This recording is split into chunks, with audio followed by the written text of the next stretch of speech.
Okay, we never do this, but before we jump into today's episode, we have two enormous announcements we've been alluding to for several weeks now.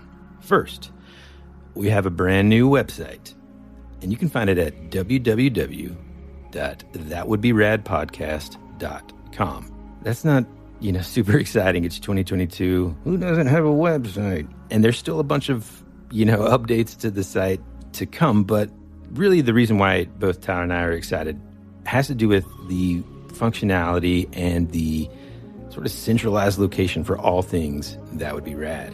You can listen to episodes directly from the page. So all your friends who may not be hip to podcasts yet, first off, we're worried about you.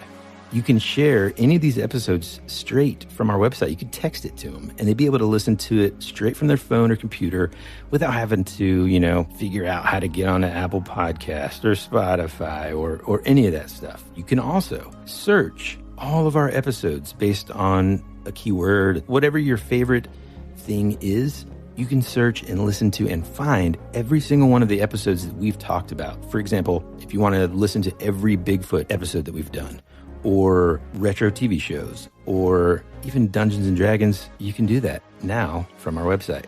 You can leave us a review directly on the website. You can visit our merch store. You can sign up for our mailing list. And even more exciting, dude, this is the one that I'm super stoked about. You can actually leave us a voicemail right from the site. There's just a little microphone icon. You're looking at it on your phone. You can click that and boom, record. You could tell us your story or even just a quick hello from wherever you are in the world. And we promise we'll feature you on the show. Here's the best one. We saved the best for last for you.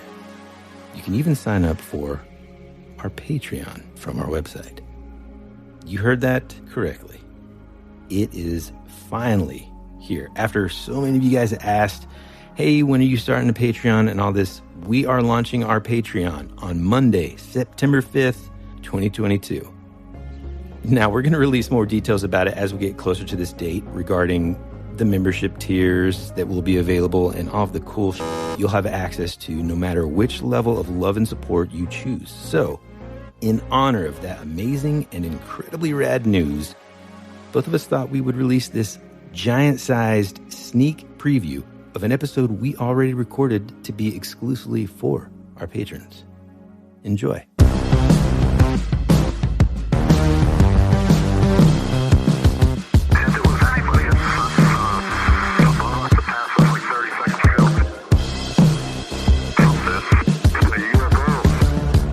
Hello, my friend. Hello, my friend. Hey, I got to say, pal, that I haven't read it yet, to your dismay. But my God, how long is these DM notes? Because our buddy Dan says, started reading last night, going to finish them up on my lunch break. Yeah, I mean, I think it's like 5 or 6 pages. Oh, that's not bad. No. Maybe he's a slow reader. Well, I mean, of like actual pages. Mm-hmm. But, I mean, it doesn't help that it's on like a phone. It's a PDF on a phone. But Hey, what does a PDF mean? I don't even know, actually. I don't either, actually. I should know this, considering I'm a graphic designer, but I don't. Hold on. I feel like there's something I was going to say right out of the... Oh, dude. I can't believe I didn't tell this camp story last week, dude. See, because everybody thinks that I'm the D-head and you're the guy that, like, snuck into the girls' cabin. Well, guess what, folks? Your boy Woody also tried to sneak into the girls' side of camp. Now... Well, there's a difference, though, because you just said try. I didn't try. Well, hold on. Let me explain. There's no try and sneak. My camp was smart enough to where, like, all the girls we were separated by a lake. In other words, they dealt with my kind before. Told the story. Okay? I've never told this story. I may have told you this story. Did you get chased by like a monitor lizard? No. That's a whole other story. That was a good story, though. Yeah, I just told it to my kids the other day. Moral of the story, kids: do what your parents say. Okay, let me get back to it. Okay, summer camp. I think I'm like, it might be ninth grade. 1977. No, it's 94. Okay. 1994. What an amazing summer. I mean, dude, I'm learning about all kinds of awesome, like the older kids were showing me like Soundgarden and like Stone Temple Pilots and Rage Against the Machine and, you know, all that kind of stuff. Just an amazing year in music. But anyhow, late at night, me and some of the older kids, we sneak out of our, they weren't actually cabins. They were like sort of like the, used to call them pup tents. I don't know. They're like the old army sort of, you know, A-frame tent. Yep. And it was like two people to a tent. And you had like these like cots that were not really comfortable, but better than the ground. So, you know, yippee-ki-yay. All right. We sneak out. We go to the waterfront. Okay. We untie a canoe. We slowly slip that thing into the water. Careful not to make any noise, dude. You know how everything is just like louder when you're trying to be quiet? You still there? Okay, so we get in the water, in the canoe, like, whoa, and we're just like slowly, again, trying to be quiet. It's like late at night on the water, everything's still, every noise, the second the paddle hits the water, it's just like, I feel like it's loud as heck. Well, we're like, this is a big, relatively big, like lake, okay? It's going to take us a while to get there, but we're convinced that, first off, we didn't plan anything with it. We hadn't even, like, talked to a girl. We're just headed over there, man. It'll be fine. They'll like us when we get there. So we're, like, paddling across. We get about halfway, and this giant spotlight just lights us up. Whoa. And we're just like, get down. We're just, like, being as still as possible, and you just hear someone say, "We saw you duck. Go ahead and start paddling back." And we're like, what? We just stay down. It's the counselors, man. They could see us. They spotlighted us. You know, like we think, oh, we'll just hide in the canoe. And they'll just think it washed to the middle of the lake or something, you know, floated away. They forgot to tie that one up. Anyway, we finally like pop up and they're like, and dude, I'll never forget this dude. Some like bad ace. It's like if one of us was a counselor, I like pop up and then the guy goes, "There you go." Oh, that's man. Awesome. And anyways, we paddled back. We got in trouble, and we never made it to the other side. God, what a fun job! I was never a camp counselor, but like, you know, listening to last week's episode, our buddy Clay and his daughter Z, like, I was just thinking about it, and then you just saying that, like, man, what a fun job to just be able to just mess around and like, dude, I was a camp counselor. Jokes, of course you were, but it was a day camp, so it wasn't as fun. Day camp meaning, yeah, exactly. Like the parents would drop the kids off. We would do normal camp activities, and then they would go back home. But my age group was 4 to 6. Oh my gosh! And I mean, I was in college. It was actually my life. It was a blast, dude. Imagine being like a poor college kid. You're like, I was like 19, maybe 20. I stopped bringing my lunch to camp, dude, because I would see these kids. First off, 4 to 6 year olds, but especially like on the younger side, their parents pack way too much, dude. They're never even half a sandwich is the size of their stomach. They're not eating the whole thing. That's my wife. She packs. It's just massive lunches. Yeah. Dude. And so you're like setting them up for failure and wasting a lot of food. So they would like, I made a rule because I saw these kids just like dumping. First, the first thing they go for is the chips anyway. They eat the chips and they're like, "I'm full." "What, Mr. Woody?" And I'm like, okay. Well, I started making like the trash can be close to where the counselors were, and we would just like line up and make the kids, whoop. We'd be like, "Whoops, wait a second." And they're like, have these like some moms were intense even back then to my standard. They would cut the sandwich in half, and then each individual half would be in its own Ziploc bag. Now, wait, why? Dude, I have no idea. But if you maybe if you're full, we can save this one. Save it for later. Yeah, didn't save it. Counselor Woody ate the heck out of it. Dude, I ate like a king all summer long. It was amazing. Yeah, that's pretty. Anyway, am I doing this today? I thought so. Let me get over here. also, admittedly, I still feel bad about the shaving cream incident. But Yeah, I made amends with the guy, man. I apologize, every year since then, basically, to this guy. And I can't stress it enough. One of the nicest people just of all time. And, Yeah, that's a sucks. real What a shame. jerk, huh? But we all do. We all have stories. I mean, I had one, but the guy was just. I mean, he was a total dick as long as I knew him. So it's like I know that I should feel bad, but I kind of don't. Well, you're off to a good start there. No, I mean the dude that remember that I put all the marshmallows in his backpack and then hid it under a rock by the fire. That sucks. Yeah. I'm so glad the kids are back in school. Mm-hmm. I can... Dude, they're loving it too, man. They are loving it. Mm-hmm. Yeah, same over here. Well, and school and also like activities. I mean, the level of like, oh my gosh, we got to take him here and take him there, blah, blah, blah, blah, blah, blah, blah. Mm-hmm. But I got it, like towards the end of the summer, dude, I'm kind of ready. I'm ready for that structure. Yes, but I don't love... Like, I know that as soon as soccer starts, it's just going to consume Well, it's everything. hilarious, man. It's like sports when we were kids. It was like, hey, man, somebody make sure you bring the orange slices.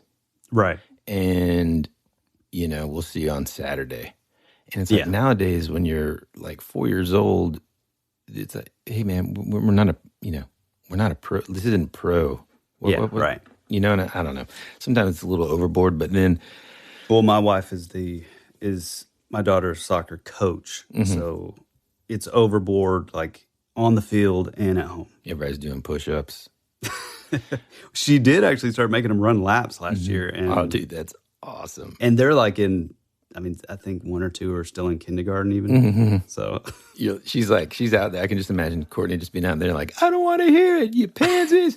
Let's go. I love it, man. I mean, like I know what you're saying. But I mean, like, for example, like our oldest just started cross country. He and I have been waking up every morning to do like a little like short sort of 1.5 mile, run together. And it's just been awesome, dude. We like, listen every day. Yeah. Man.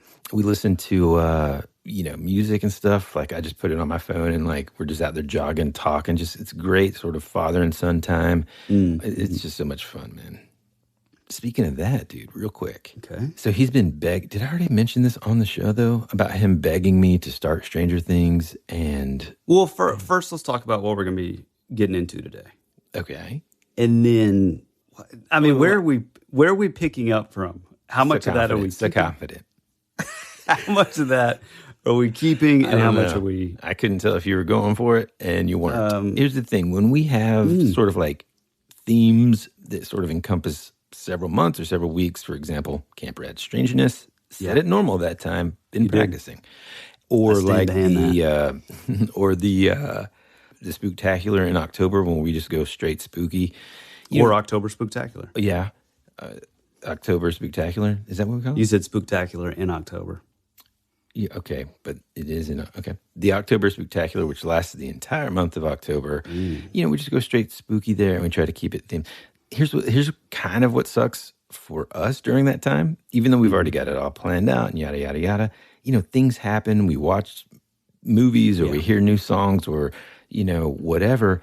And we kind of feel like we can't do an episode about any of those things during that time because, you're not getting your money's worth. Yeah. So we thought this week we would kind of finally talk together about a couple things. Mm-hmm. The movie Nope and the movie Prey. Yeah, I so confident. Stop doing that. Yeah, I mean, we've been on kind of a,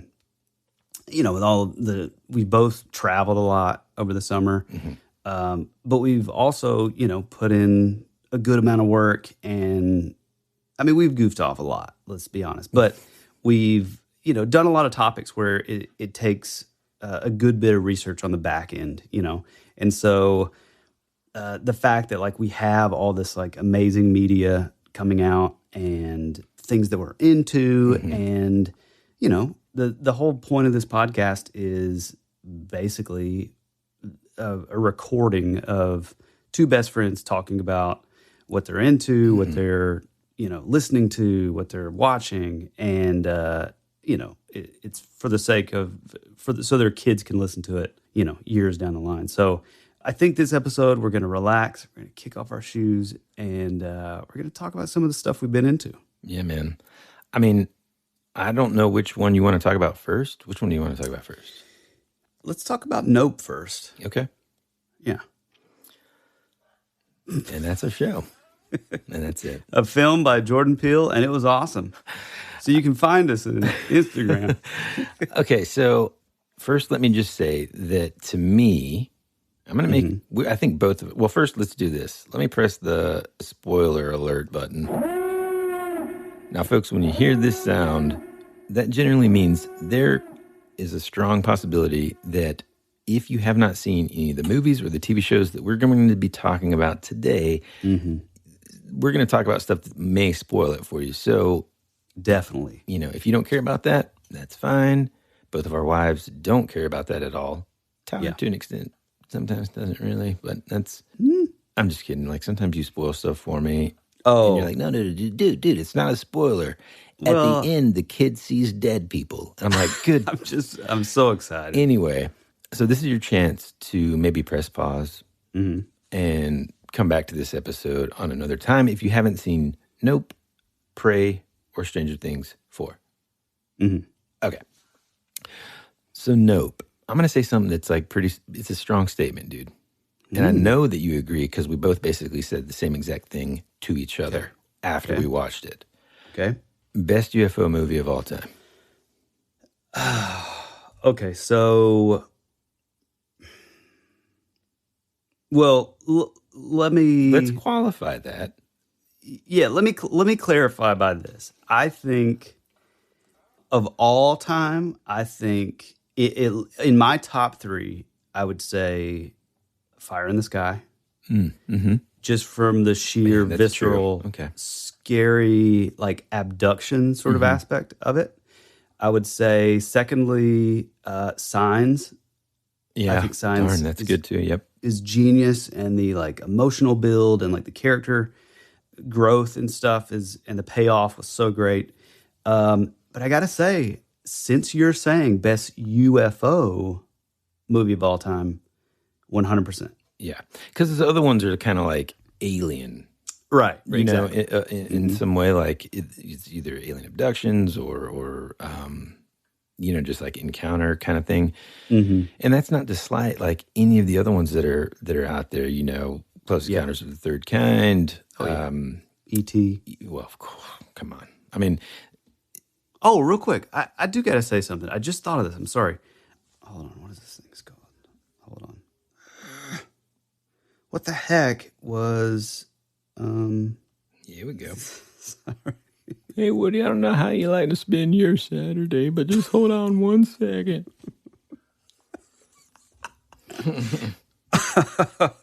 Hey, man, today's your day. Okay, just take your time. Oh, man. I know you said you were ready to go, but just take your time, man. That is... We support you. Really funny. I'm trying to find the long UFO documentary that Steven Spielberg did that was like on TV. Never heard of it. God, but it's like it really is like 4 hours. Wait, but you're not talking about the new one, right? No. This is old. This was like 90s. I don't know. Yeah, screw it. What was that? I'd totally just like jumped in. But what was the last thing we would have said? Because I'm not going to get. Let's see. I was talking about. We were just talking about other sort of UFO movies. And yeah. There's the famous Intruders which actually you have like a... Yeah, I got that on VHS, like the promo copy. Yeah, the tester copy or whatever. Yeah, that's really cool. Which is, I mean, I don't know, does it stand up? I mean, dude, it's still pretty, again, like that question's so hard. Like, I mean, could they have done better in certain areas? Yeah, but I mean, like, it's still pretty dang scary, you know? There's something about those older movies, especially whenever you're watching them on VHS, that like makes it creepier. I don't know. Somehow, like, transport you back in time to when you were a kid when you first saw it, kind of thing. You know? Oh, that's So that's you're like living that emotion again, kind of thing. Yeah, all I remember from that movie is, well, two scenes I remember. I remember there's a part where she's doing something, and then these lights are like, she's doing the dishes maybe, and the lights are coming through the window. And then there's like the other scene, which it still kind of terrifies me, but also it's hilarious.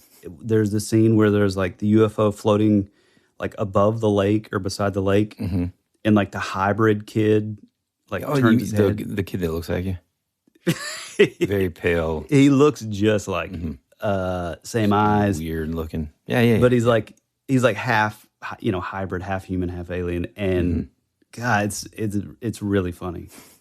I don't think it's meant to be funny, but it is. No, funny. not at all. Yeah. That was good. And then I don't know that we've talked about this. I don't think you've seen. Have you seen Communion? Yeah. With Christopher Walken. Yep.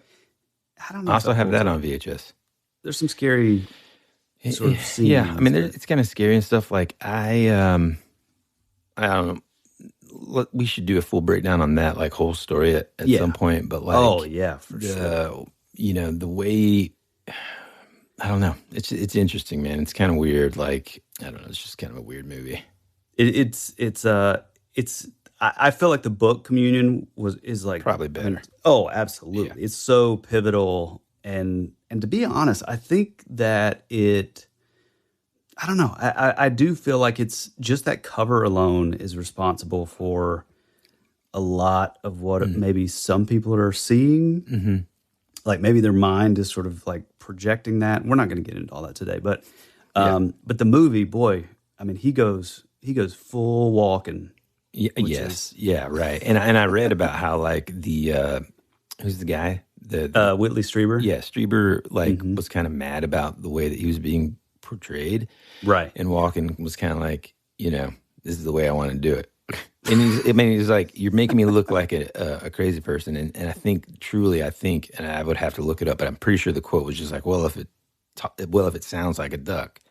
Like that was Walken's response, which is, interesting approach there. But okay, look, I want to dive into Nope. Before we kind of like talk about this specific movie from Jordan Peele, like I got to say, if you've never seen, what's it called? Get Out or Us, man, dude, like this dude he's just incredible, man. It's very fresh.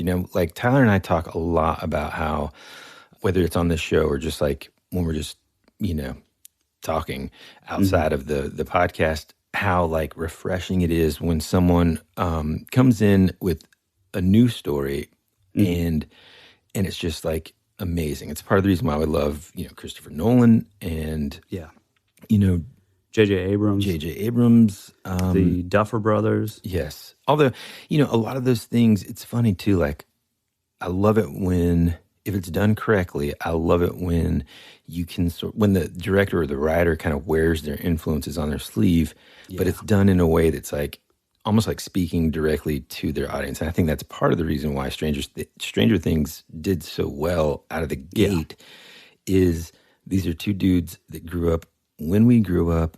They watched the same things. They have the same, they were influenced by literally the exact same things we were. And so it's so powerful whenever it comes through your screen because you remember all that stuff. Yeah. Oh, and you know what? It's interesting you said that because, when you were talking about like seeing these like old movies, having that like fear, and it almost like seeing them now as an adult, it almost sort of triggers that like sensation of you viewing those movies like when you were a kid. It's kind of the same. It's sort of the opposite of that, watching shows like Stranger Things or like that 80s nostalgia, which I mean that's part of our whole show, you know. But it's kind of like the same thing where it's like there's that, like hidden little like giddiness when you see like, that's the same like Star Wars sheet that I had. Or, right. Like these little details that like they know exactly what they're doing, and it's awesome. Well, here's another thing about Jordan Peele.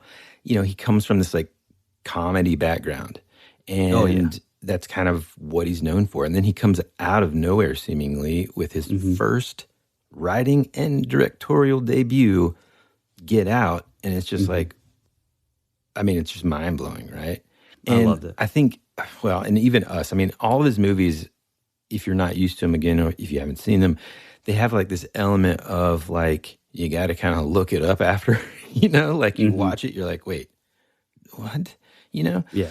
And I mean, not so much in Get Out, but in Us for sure. Yeah. And then in this one also, you know, and the only thing I would say that I think potentially if people don't like this film specifically, but also any of the other ones, is sometimes the concepts are kind of like higher level stuff that isn't as mainstream, right? I mean, like the projection aspect in Get Out, and then like the strange sort of like cloning and, you know, being tied to another soul in Us. And then like in this movie, and again, spoiler alarm, the way that he portrays a UFO.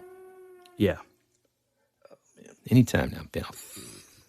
Just add to it, you know. You ever been in a podcast before? Well, I didn't want to like, you know, No, I'm just give saying it all like away like up front. I think well, I'm just saying like I think if I would have seen this movie, I mean, the way that the UFO is the alien. well, I mean, Thanks for coming by, folks. no, I mean, I don't know. I mean, I think that's one of the biggest pieces. Oh, of it, you no, know? that yeah, absolutely. I'm just saying like that's Get like there?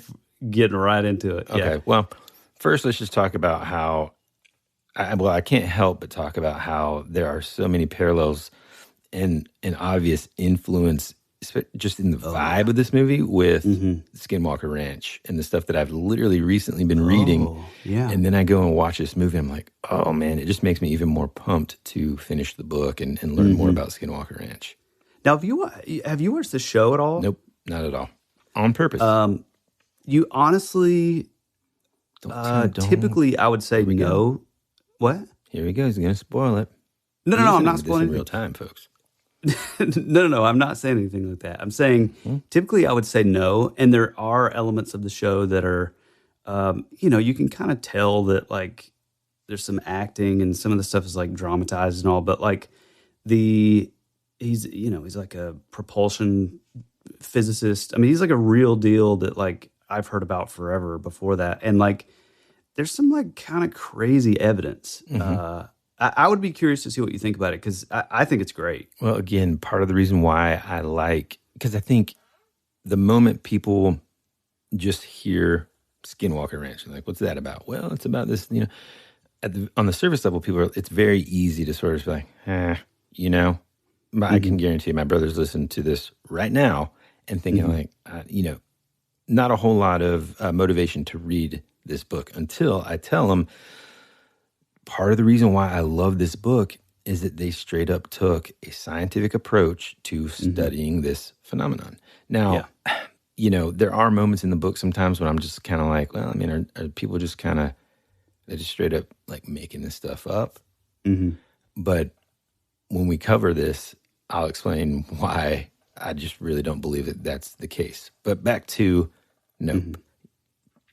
I loved, even in the sort of photography of the movie, how sort of like isolated it feels on that ranch. You know? Well, and first off, too, I think, you know, obviously Jordan Peele from Key and Peele, hilarious show, amazing. But, you know, he's big on sort of elevating these, I mean, I guess in every movie, sort of, you know, a lot of like African-American actors. And so I think that alone was really an interesting choice. And I say that, like, it just sounds weird me saying that as a white dude, but, you know, I can't think of especially like a UFO or alien movie that is like totally focused on black people. You know what I mean? And so super cool. To me, that was awesome. And then not only that, but then you sort of flip it even more. And like, not only is the cast like predominantly black, but they're also like cowboys and like horse wranglers. And it's just this like total sort of, I don't know what I'm trying to say. You don't like get a chance to like see this on film, man. Yeah, you know? And exactly. Again, it goes back to like it just being like fresh and like, to me, it was just like, I loved every aspect of it. You know, like even the characters, the way the way the characters are written, I thought were just flawless, man. You've got like the sister who is just kind of like carefree and just doesn't really like, you know, this is a family business, but like, you know, and then you've got the brother who like takes it dead seriously. And yeah, he's like definitely like the straight man character. Yeah, man. And then like God, the dude from the electronic fries electronics, right. man, he was hilarious, man. Yeah. Didn't you like lean over and say, "This is literally you"? Yeah. Whenever he was like there's that scene when he gets out of the van at first, and he's kind of like he's like stretching, he's like yawning, he's like, "Oh boy, yeah." So I just broke up with my girlfriend. You know, it's like, oh, dude, that's Tyler. And then like when he's talking about the difference between UFOs and UAP, all that stuff, I was like, that's Tyler. Yeah, 100%. But even whenever they're like installing the cameras and stuff that happens with that and everything, it's, you know, I mean, dude, they did stuff like that on Skinwalker Ranch. Right.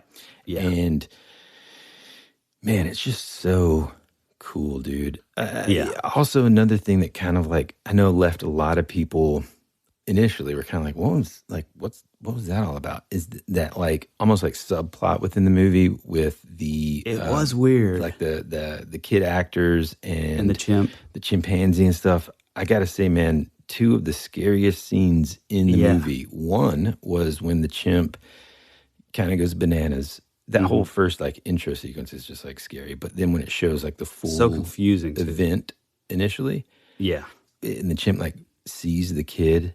And it's just like so scary. And then he just like goes up to him and is just like breathing in his face kind of. Yeah.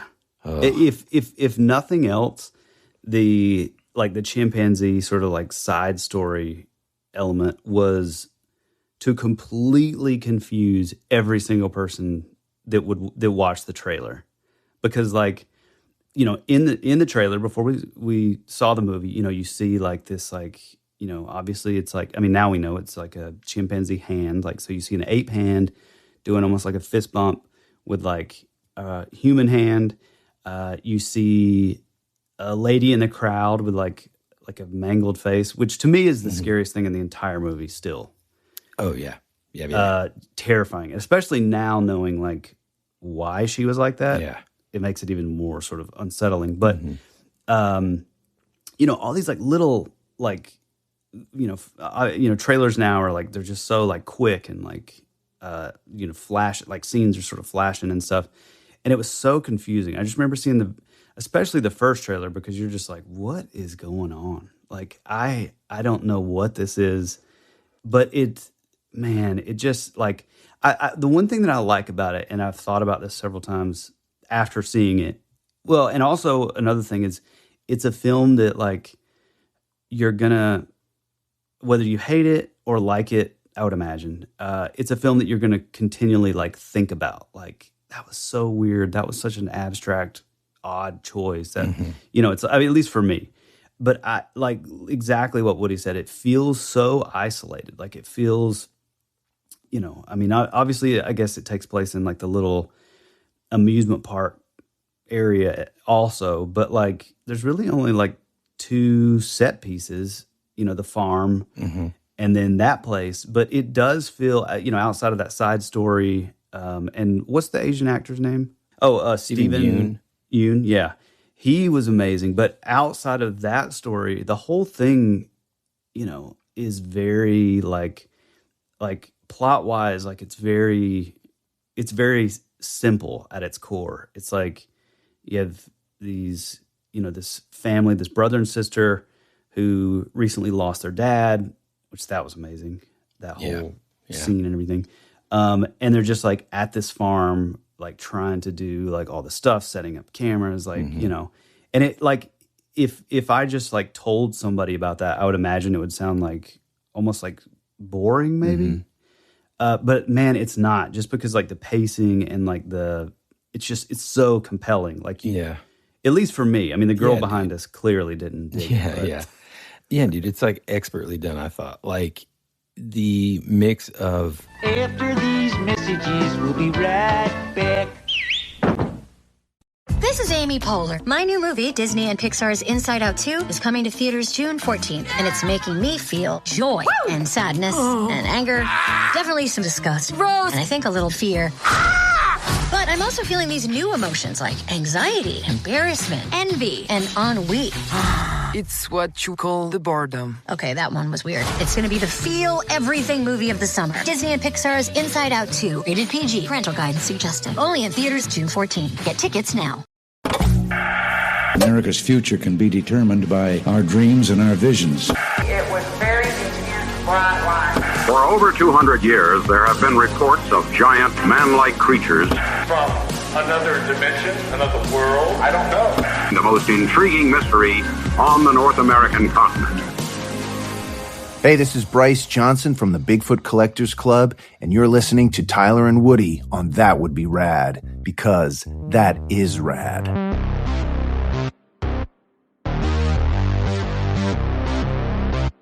How he uses, well, I'll just talk about the other scary part to me. Whenever you see he essentially in the, I guess the stables, the lights come on, or like one of the things that runs in there, a machine or something, comes on as does the lights, okay? Or as do the lights.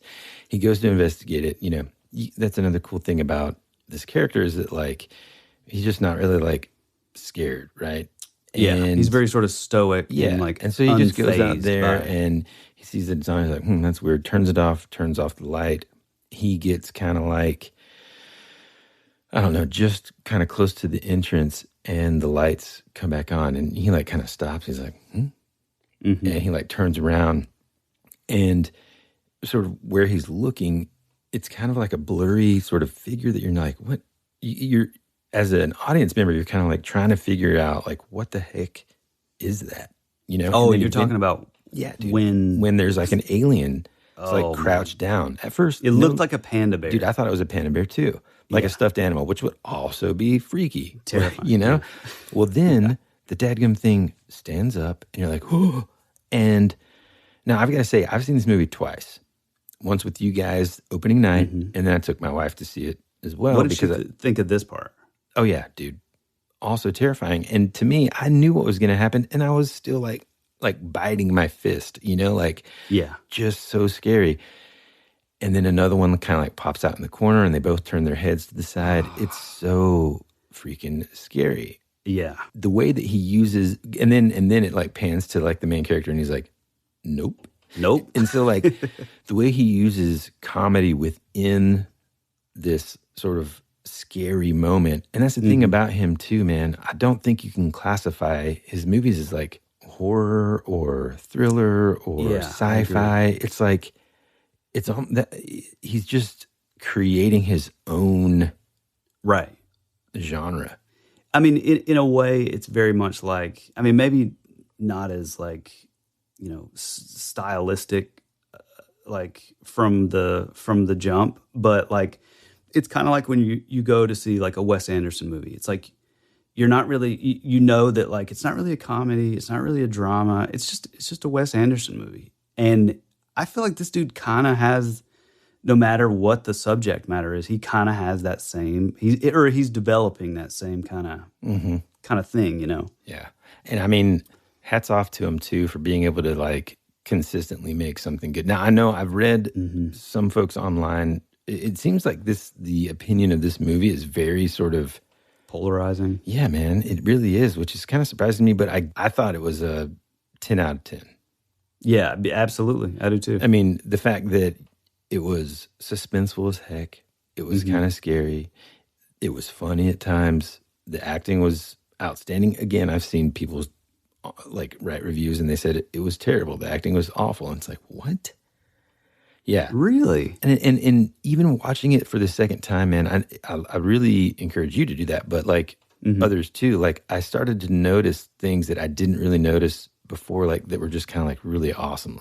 Like when he's just kind of like staring up at it at the very end and he's just kind of just like, you know, like I'm doing this, you know, that like Peele was able to capture on camera, on film, a feeling that like I'm sure everybody listening has had that moment where you just have to kind of like, okay, man, this is it. I gotta like put my boots on. I gotta do this, you know? Yeah. Like, I know I'm scared, but I still have to kind of like be brave. And you know, it just oozes off of the screen. And I just thought that was just so freaking awesome, man. Yeah, yeah. And also, like, I think, you know, just talking about, like, that particular scene, again, it's like that, it goes, like, it's just so, such a contrast from, like, what we've kind of been conditioned to see. Like, seeing, like, this black dude, like, total badass, like, cowboy, like, and, you know, and then going back and, like, it sort of mirrors, like, at the beginning of the movie when you see like his dad, and it's like he's on the horse and he's like looking up, you know, kind of into the sky. It's like that very like sort of iconic kind of cowboy vibe, but it's all like it's like black dudes, which it's so just cool. Incredible to me. It is, and I love too how Daniel Kaluuya. Wait, is that how you say it? Man, why does that sound wrong? I don't know. Yeah, I don't know. He's amazing, and he always kind of plays that kind of like sort of flat, like quiet kind of sort of stoicism about him. But this movie is great because like the rest of the cast like around him is very like his sister, Keke Palmer. She's like sort of wild and like you said, free spirited. And honestly, I love the character development because I kind of hated her at first. Yeah, because again, man, it's like, dude, your dad just died. The brother's the one that's just like stuck with all the work. He's the one that's taking everything seriously. You come on set to this thing and you just kind of like screw it up. You're not there on time. Yeah, exactly, dude. And I think that that goes back to the writing, you know? The characters, man, it's like they're just amazing, dude. And then again, part of the reason, like, because he's like so straight-laced, that moment, that's what makes that moment when she's like, let's go, boy. And they're like, bam, bam, bam. Dude, that's what makes that part almost like even better. You know what I'm talking about? Yeah, right. So cool. Yeah, it's amazing. And I got to give huge props to Jordan Peele for, and I don't even know if you caught this, but it's called the Akira slide or the Kaneda slide on the motorcycle. You know what I'm talking about? Oh, yeah. So that's from a movie called Akira, famous, probably the most famous anime movie from 1988, Katsuhiro Otomo.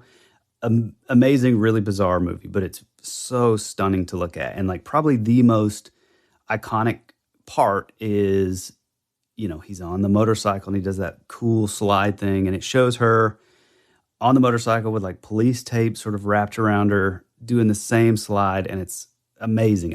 When I got home, I looked, and apparently, like, I guess Jordan Peele was originally, there was a possibility that he was going to direct the Akira live action movie. Oh, wow. And I guess like maybe it fell through or something, but come to find out, he is a massive like anime fan.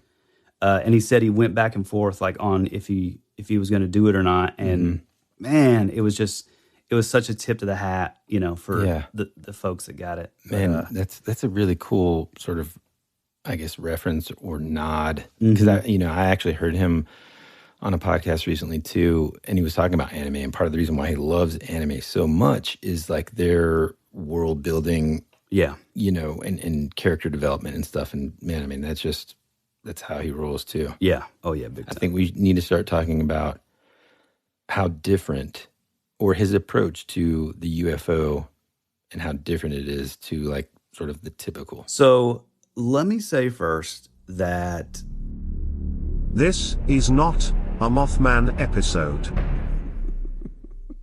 We have another episode coming up where we're gonna talk about more about this topic. And what I'm talking about is this idea and this concept of like sky beast or sky jellies. Mattman, I'm looking at you because I think what you and your buddy saw probably fall into this.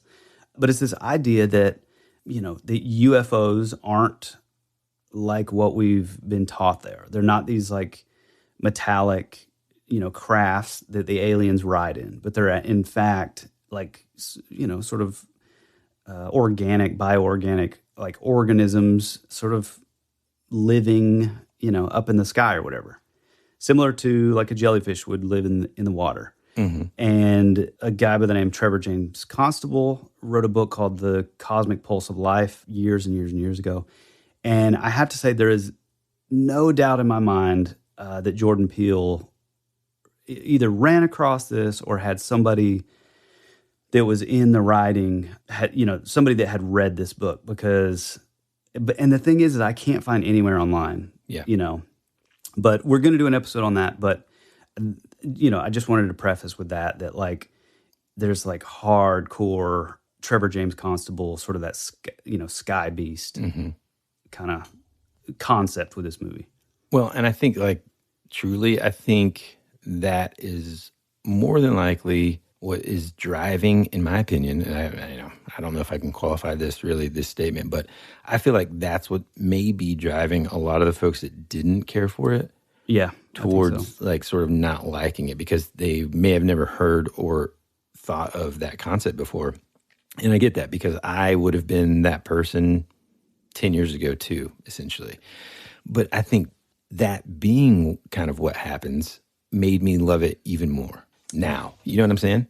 Well, it is funny you say that because like, and I'll admit, like when I first saw like what was sort of happening, when you first see like the things being like sort of sucked up and you see, oh, wait a minute, this is like, they're not being sucked up into a ship. They're being like kind of sucked up into like the mouth of this like, being this like, organic thing. I gotta say, probably for like a minute, I was sort of like, I don't know that I like that but then I guess my mind sort of started thinking in terms of, like the Trevor James Constable stuff. And I was like, oh, well, I kind of, this is like better now. And then as it unfolds, you start to see, at first we see like the cloud kind of thing. And then you see the quote unquote ship moving around, which is just so brilliantly and the done. Photography, dude. It's Holy amazing. Smokes. When it just kind of like goes, whoo, like over the mountains and just like so quiet. See, so subtle. This is what I'm talking about, dude. Every, like, there's like how it's super quiet unless at the very beginning of the movie, you just hear these like, what sounds like, is it screams? Is it just weird machinery? Yeah, right. And all these like little details are almost like taken straight from the pages of a bunch of these like sort of UFO accounts. And you're thinking oh, okay. And the fact that like, no matter what, he like, again, this is part of the reason why I love this movie so much, because then it just makes, it's like, oh, Jordan Peele likes this stuff too. You know what I mean? Yeah, exactly. Yeah. I mean, it's similar to how, we learned, last week, or, we talked about that, like Steven Spielberg admitting that he's been a huge fan of ufology for all these years. And it's sort of like, it's funny to think that like anybody was surprised by that. And like with Jordan Peele, it's like, I don't know why we would be surprised that he wouldn't be into all this stuff, because it's like, I mean, hell, you're making a movie about it, so. Well, like, I guess what I mean is like, it's one thing to be like into it. And then like, I just feel like when you're starting to talk about it being like a living organism and stuff, that's just like next level into it. You know what I mean? Oh yeah, 100%. Yeah, that goes beyond like, even like your, not saying like communion is like surface level, but if you type in like, books on ET or UFO books or whatever, that's going to be like at the top of the list. It was just another way, in my opinion, that he just made it fresh and unique. Like it's just chock full of just fresh, man. I know I keep on saying that word, like maybe that should be the title of, whatever. But like, I don't know, man. I just loved it, dude. Yeah. No, I absolutely loved it. I'm trying to think if there was anything else that was... Not too long ago, I sent you that thing where I was like, oh, he must have definitely been influenced by this because of the way that the kids were dressed in that old 80s found footage UFO movie. The McPherson tapes. The McPherson tapes, yeah. Mm-hmm. It's like the costumes that they were wearing were just these that, you know what I'm saying? They look extremely similar to this. And like that misdirect, dude. You know, like in the very beginning of this movie, that scene that I described earlier where like there's this alien there, you're like, oh man, this is it. He's already seeing him.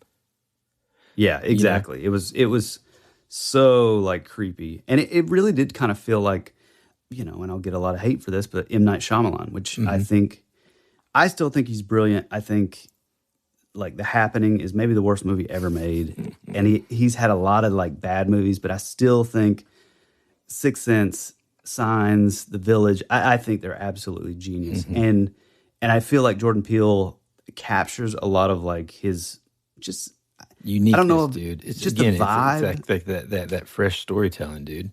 We've got people that are talking about like remaking this and remaking that. I'm like, dude, tell a new story, dude. Just be a good storyteller. And that's what Jordan Peele is, man. He's an excellent storyteller, dude. And he's bringing new faces and new people to the screen and showing us their amazing talents, dude. And like, my gosh, dude, it's just so good, man. Yeah. I've also got to give a big praise to Michael Wincott, the guy who played like the sort of the auteur filmmaker. Oh yeah, the Sheriff of Nottingham. Yeah, I met The Crow. And The Crow, yeah, that's where I met that guy years and years ago when I lived in LA at a bar, and it was when he had like the long hair. You know, just such a bad. And maybe the best. I mean, Will Arnett's close, but like this guy's just has that voice that's like.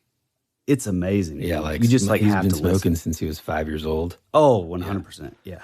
Yeah, man. He's been in some great movies, dude. I mean, Robin Hood, Prince of Thieves. You know, for a long time, I feel like he was that sort of typecast, you know, period piece type actor. 1492, Three Musketeers. That. Oh, that's right. A bunch of that kind of stuff. But yeah, man, he's good. He was amazing. I love how, and again, even the development with his character, you kind of hated in the beginning too. And then it's like you kind of get it, like, oh, especially, dude, I'm telling you, the second time you watch it, things that he says about how, like, he's like, you know, that dream you're chasing after, the one where you get all this famous stuff, it's the dream that you never wake up from kind of thing. And it makes more sense towards the end of what happens to him and all that, like how he's okay with it, like going out, doing the thing that he loved, capturing the impossible shot. You know, one of the things, too, that you realize going back and watching it is, like, after that first sort of sequence where you see this like strange monkey murder, the intro, like the camera is going down the tunnel essentially of the UFO stomach, you know, or whatever. Oh, right, yeah. And you know, and it's just like, dude. Okay, another thing that I think people are going to have beef with, because I know you and I have talked about this, the way it looks like whenever it's like huge and like full form. You mean like when you see it like the outside, like the external of it? Yeah, exactly. Yeah. And it's like doing this weird like zoom, zoom, zoom thing. Yeah. I think, you know, we've talked about this, but one of my sort of like take on that, I thought it was awesome because like from a biological sort of standpoint, this creature, this animal is posturing, and it's like showing it's like, you know, it's attempting to be alpha, essentially, right? And it's like the same reason why like you'll making know this itself from, as big. Yeah, dude, from going to Yellowstone, right? You run into a bear, you're supposed to like rear up. Now, the bear's gonna, when you do that, the bear's gonna laugh. You know, he's gonna be like, "Boy, have you ever seen anything so pale and skinny?" But like, and then of course the answer is no, and so he runs the other way. But either way, it works. Heat though, so Yeah. You got like the 4 rocket bazooka from Commando. Anyway. Oh hell yeah. Yes. No. And again, that's when it went from like, you know. So, I mean, for the folks that haven't seen the movie, I don't know what to tell you, but for like the first half, you know, anytime you see it, like Woody said, it's very like quick. It looks like a silent. typical UFO too. Yeah, subtle, like metallic. You know, you're like a literal flying saucer, to quote, you know, the guy who interviewed Kenneth Arnold. But like, to me, that was the switch when you start seeing it as like, it almost looked, it kind of did remind me of like a jellyfish or like an octopus. It was very sort of like flowy and almost like ribbon. Almost. Ribbon. That's that's the word I keep thinking. Honestly, here's the weirdest like sort of connection that I can make. For some odd reason, like when I first saw it, and like all I could think of is, and this is a weird one, but like it reminded me of the movie The Cell. Do you remember when he's like in the movie? I feel like you brought that movie up on the show before, and I guess I forgot. I don't remember anything about it except for it was just so weird, man. And yeah, super weird. But there's a part where he, he's like in the dream world. They're like asleep. He has like the sharp teeth, and he's wearing like the weird like King in Yellow. I got to rewatch it. Doing like the pantomime stuff. But he has this thing where I guess he has like the ring, like the piercings on his back that are hooked to these like long like sheets, like curtains almost kind of thing. Yeah, I do remember seeing that. It kind of had that vibe to me. That's all I could think of. I just remember I think I watched that in the theaters in high school. I think I like took a girl, and I'm like, I mean, dude, I was like, that movie made such an impact for me. Of course, you're like, yeah, man, I need to hang from rings. Emo kid. Visually though, dude, it was. I'm sure it still stands up, but I stand behind it. God, no, but to me, when you see it turning into that like more organic, like sort of stingray jellyfish thing again. I love that, you, Matt, man. I love that, man. That's when it was like, oh, this is more like a sky beast, sky jelly kind of thing, and it's like how. It's like how something would react, you know? Yeah. It's either going to, like, it either feels threatened and it's kind of peacocking, or it's just, trying to scare you. It's just, dude, it was so cool, man. And I love, like, the whole, like, you can't, look at it in the eye and, and then, like, how he, like, figures out that, like, oh, okay, wait, this is an animal. Like, I know animals, dude. And like that, like, I don't know, it just gives me chills. Like that moment that you're like, oh, I was made for this. And this is the moment where, like, I can put it all together and win, And it's just, God, dude, it's so good. Well, and, it's like from the beginning scene where, he tells the guy that's getting too close to his horse on set, he's like, don't look it in the eye. Yeah. And so you see, like, as like a horse trainer and like a wrangler, it's like this guy was like, that's how he was able to put all these like little pieces together of like, oh, we're not supposed to look at it. What I thought of is he's got to, even just that little aspect of the movie, he's got to have read some of the like accounts of like these orb sightings, because it's kind of hard and kind of like, not at the top of the list, but it's like, that is one of the things. It's like these things like know when you're looking at them, even from, Stephen Greer, when he talks about like, using like infrared and like, they'll go out and like look at UFOs and stuff. It's like, they're able to like read our thoughts, and they know, like, I mean, like my orb thing. It's like there's something about these things that like, they know when you're looking at them. And I thought that was really, like, as soon as that sort of trope happened, it was like, man, this dude has done some research. Yeah, dude. So, and and to me, again, what a brave step, because it's like, yeah, you can just make it a tip. Like, let's just pretend for a second that it wasn't like the UFO wasn't a living creature, or as we would understand it, right? And let's just say it was a straight up just abduction movie that occurred in the same setting with the same people, with the same characters, still would have been a great movie. But for him to take this step and to move in this direction with this film and stuff, I just think that's like pretty brave. Yeah, dude, it's brave. It's like, that it's going to be like, well, I don't know. Some people are going to be like, man, what? I mean, if you think about like Us and Get Out, I mean, this dude's been brave from the jump. I mean, he's like, all of his movies have an aspect of that, Yep. And he's able to kind of like have he's able to present these stories and some underlying sort of like stuff within them without it making it feel like, oh, that's what this movie's about. Do you know what I'm saying? Yeah, absolutely. It's brilliant. Dude, you know what's funny? I'm looking at the time here. Holy and here's what's great. I look down at my notes, okay? And I've got Pray and just like this huge page of notes. And then I've got Nope, and I've got one, and it just says Skinwalker Ranch influence. My notes are Nope, Akira slide, Pray, and then just left blank.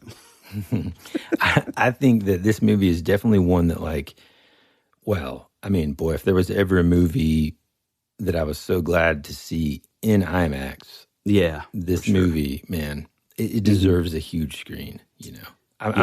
Some movies do and some movies don't, you know? Yeah, so, some movies are like, I guess our buddy Daniel that we went and saw the movie, what's up, Daniel? He's a huge film buff, like probably more of like your, you know, classic like cinephile. Like he, you know, he's a cameraman. He's like, that's what he does for his job and everything.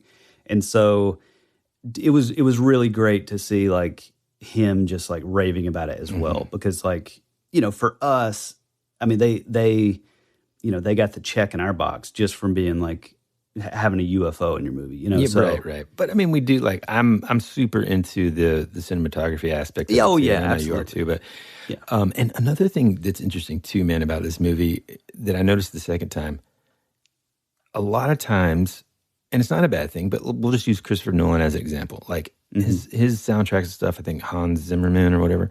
Hans Zimmer. Yeah. Hans Zimmer, like, and his songs and stuff are very much a large part of the movie, right? You go back and watch this movie, dude, there are moments when it's just silent. Dead silent, yeah. And again, dude, and that bravery, dude, he's letting it speak for itself, dude, and it's done so well, and he's got so much confidence that adds just another layer of intrigue and like suspense and like pulls you in, dude. And then like his use of music later in certain, it's just everything's so perfect, dude. Oh, dude, what about the sunglasses at night? Oh my gosh! But it's like slow down. It's like a dead battery, so it's like slow to half speed. Yeah, you know they have a mix of that now on Spotify. Oh, that's awesome. I'm glad you brought that up, because it really plays up that sense of like solitude and isolation. Especially, I love like, even though it's silent, like there's still like these sort of crazy like sound design stuff, like you know, panning and stuff, like feeling like it's way off. So there's one scene in particular that I'm talking about. It's like dead quiet for a long time, and he's in the dark, and you know, it really puts you in that place of like, hey, I'm out in the middle of a barren, like a valley, basically, out in the middle of nowhere. There's nothing around, and he's looking, and he sees like a light, like way off, and you hear like, I guess you hear like the screams or whatever, but you hear it like sort of echoing through through the canyon. Yeah, dude, come on, it so was good, amazing. dude.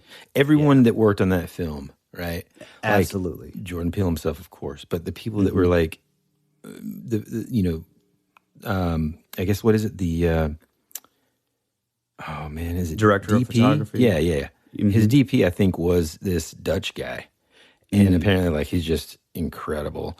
And everybody that worked on the sound, I mean, the like start to finish, dude, from the top of the list to the very, very last person who ever worked on that movie, whatever they did, I don't care if you're just like holding the boom, or like if you're the key grip or whatever it is, you deserve an award. Period. I mean, it was just so good. And we haven't even gotten into all the ins and outs about like why, what was the deal with, and I always call him Glenn because he, you know, we know him from The Walking Dead, you know, but like, why was he so like his sort of character evolution? That was kind of the cool thing you asked earlier. What did Anne think? Anne loved it. You know, I guess the things that she didn't really care for were more like, you know, the way it ends, like, and not really knowing like, well, how did he get there, or how did that happen, or what happened later? And it's like, well, okay, I mean, you got to suspend your disbelief. Yeah. But I am glad, we talked about it right after the movie, I'm glad it didn't end where we thought it was going to end. Yeah, bring that up. Get into that. Well, like the way it ends, it pulls in a relatively tight shot, zooming in on the sister. She's just been through hell. Mm-hmm. She's escaped this thing. She took a picture of it, whatever. Which was her brother, cool. Oh, yeah. Being, dude. So, and I don't mean to interrupt, but I'm interrupting. That was part of the thing. It's like, as we know, UFOs, like it knocks out your electronics. So she's in this like little like amusement park, which is sort of like almost like a tombstone style, like cowboy type thing. And so there's like a fake like well, and you pull this like, you put a quarter in, you pull the crank, and it has a camera from down below that takes a picture, making it look like, with kids looking down into a well. And so, like, that's how they finally get the shot, which that was genius to me. Mm-hmm. I thought that was amazing. Yeah, dude. Cool. Yeah. And how they, like, again, watching it the second time, dude, they oh, God, what is it called, man? They foreshadow that moment early on in the film, dude. It's so cool. And didn't, like, when it first appears, doesn't she, like, ruin the kid's shot? Yeah, she doesn't know what it is. It looks like a wishing well, and she sees these kids like looking down into it, and she's like, "What are they doing?" And she's like leaning to, and then the thing flashes, and she's like, "Oh man, my bad." Yeah, no, she said, she's like, "Photobomb," and which is just like we said, just that's her character, not like charming, yeah, and dude, like so charming. She's just the best, dude. What was I gonna say? Oh, you were talking about that about last him. Scene. So, the last scene. That's right. So the camera's like pulling in on her, and you see this like look again. For anybody that says the acting was terrible, like this is one of the moments where I'm like, I don't know what you're talking about. No, she's got tears in her eyes. She's got blood coming out of her nose. She's dusty, emotionally just spent, and the camera's pulling in. You see that she sees something. Mm-hmm. And just before that shot, they kind of showed these like reporters have now pulled into this amusement park. They're on the outside of it. They're like, hey, can you, and at first, I mean, initially me, as it's pulling in, I'm like, you don't know what she's looking at. You don't know if she's kind of sort of just gone a little, is she having a mental break and she's just like looking at these reporters and just like, oh, this is my moment of fame. Finally, it's here kind of thing. Well, and also I think we should say that like, we knew that like before we're at this point, we knew that like her brother basically went to sacrifice himself. Yeah, like I'm going to stare this. I got this. You go. I'll distract it. Well, so it kind of shows her, and that's the moment that we thought they were going to do like a Pulp Fiction on us. Credits were going to roll, and we just weren't going to know what it was that she was looking at. Because it hangs on her for a long time. Yeah, for a long time. And it's like, in a way, partially, I'd be okay with that. I think that would still be a strong movie. It would have been cool. That would have triggered conversations like, oh, I wonder what happened there. But at the end of the day, man, like, I got to have some is it my old age? I'm not sure. I got to have some resolve. Same here, and so then at the very last moment, dude, it pans to, in my opinion, one of the coolest shots in a movie ever. And it has to be a nod to some old Western or something that Peele loves. Because it pans over and it's her brother and he's on the horse and he's like perfectly centered, underneath this like arch. It's very heroic, heroic and like cowboy as like Alphonse Mucha with a circular sort of composition around him. Yeah, dude, it was just perfect. Mm-hmm. And again, you have to be kind of like a film dork to really just like notice that kind of stuff, I think. But to me, I was just like, oh, when it happened, and it's just like, oh man. Mm-hmm. And that's what I meant by like, that was sort of the callback to the little scene of his dad. Well, sitting on the horse. And dude, here's something else that I noticed the second time. It's also a callback to his great grandfather, man, who was on the horse, the first moving picture. It's like they do that a couple of times with different things.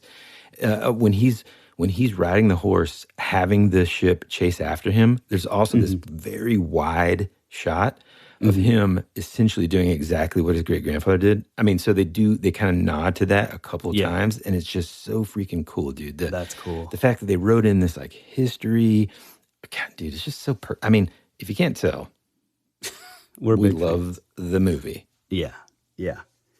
Yeah, I thought it was amazing. That's what I was going to say about Daniel. And again, I don't know all of this side of it. I don't know like what kind of cameras they use, but he said something like, "Yeah, I'm glad we saw it in IMAX because I guess the whole thing was maybe shot like in IMAX for IMAX." Yeah.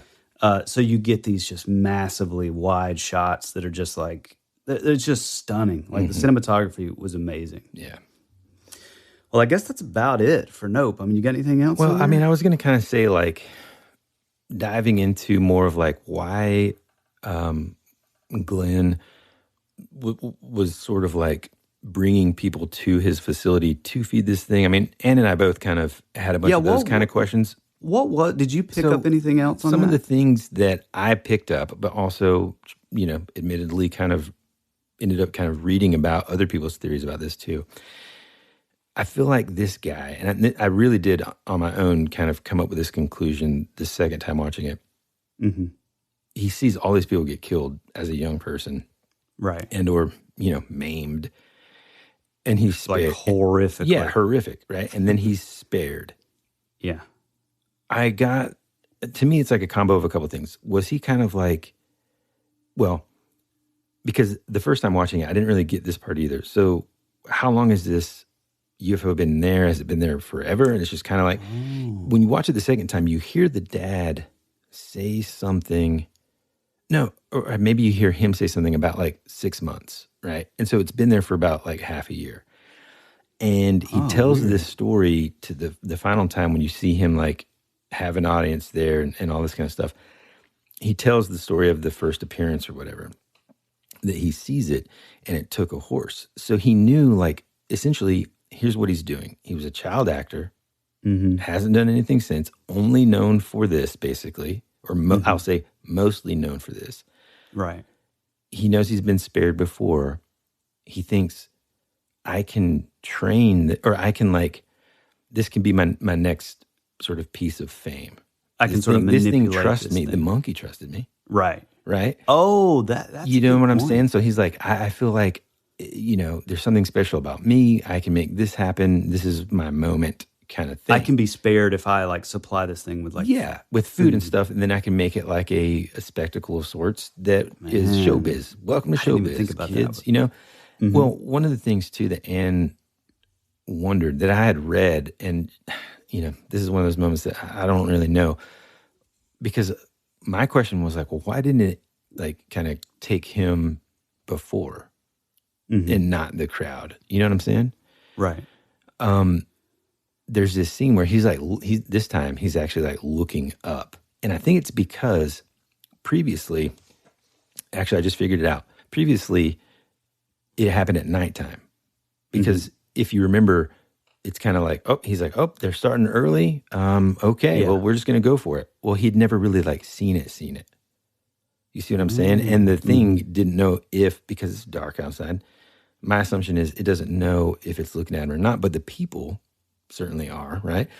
Yeah, but I think that happened, surely that happened at night though, where they could tell if they were looking at it. Yeah, maybe so. I don't know. Or maybe anyway, not. It's just like Maybe something you're that I right. read, and I'm just kind of like, I don't really know. That part doesn't make sense to me. Like, why did he die that time and not before? I'm not sure. But that's interesting. Yeah. That whole dynamic was very strange and interesting too. But there's just so many elements to it, man, that I just think, if people will give it a chance, man, I think even if you're not into UFOs not being, what do you always say? Nuts and bolts. Yep. And you're not like open to the idea of it being something else like this. It's still a cool movie, dude. It's on the edge of your seat. I thought it was awesome. That, everything about it.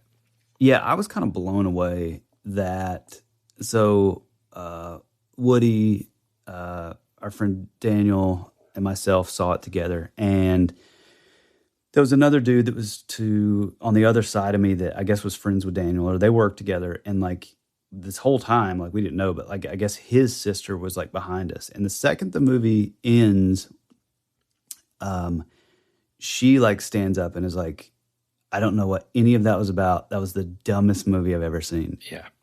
And I was just sort of like, huh? Yeah. Like, what did you just see? Mm-hmm.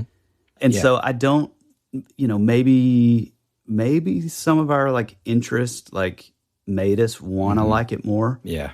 But I don't know. I would say that, but like I've literally never talked about the concept of like sky beast or sky whales or sky jellies or anything like that with Anne before. And she, she dug it. Now, that said, again, she's a huge fan of Jordan Peele's stuff too. So I don't know, man. I mean, like I was talking to our buddies over at Sozo Bear Films. And again, they're like us in a lot of ways in that like cinematography and like movies in general, like they're going to deconstruct it and just talk about what was awesome. Luke and Brad loved it. Ellis hated it. And see, that's the thing, because he's younger, and then the girl that was behind us was like a good bit younger. So maybe grow up, Ellis. No, I kind of kidded with them.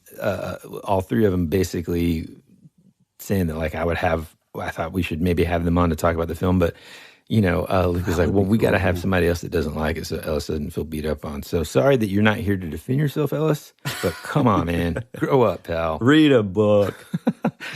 Oh.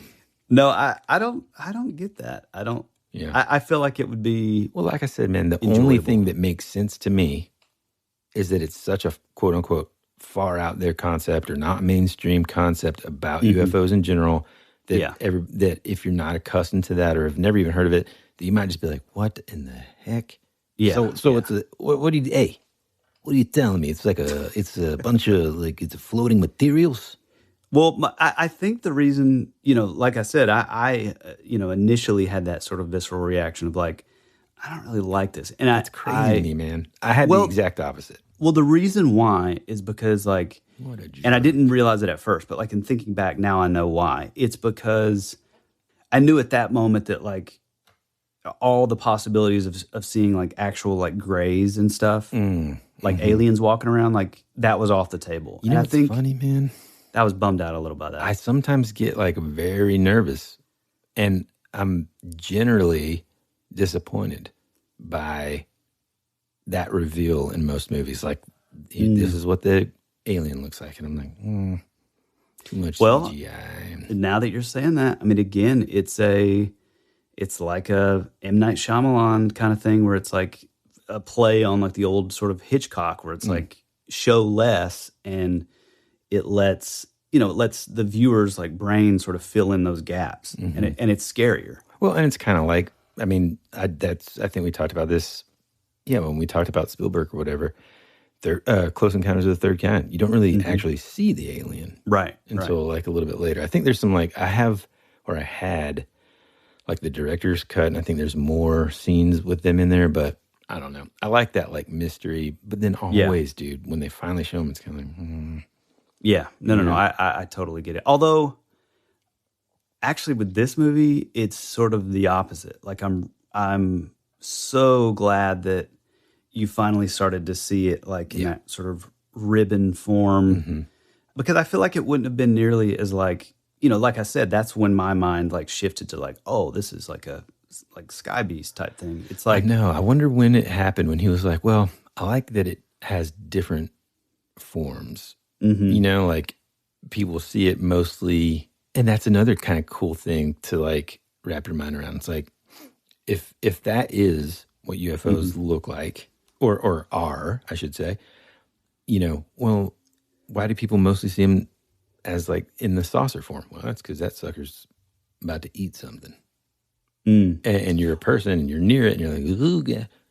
Well, and so I've only seen the movie once, and you seeing it twice, like, I can't totally remember, like, what was the sort of shift between like it going from being like your typical metallic craft to like that? Yeah, it was kind of like, they were messing with it. They're trying to get the perfect shot.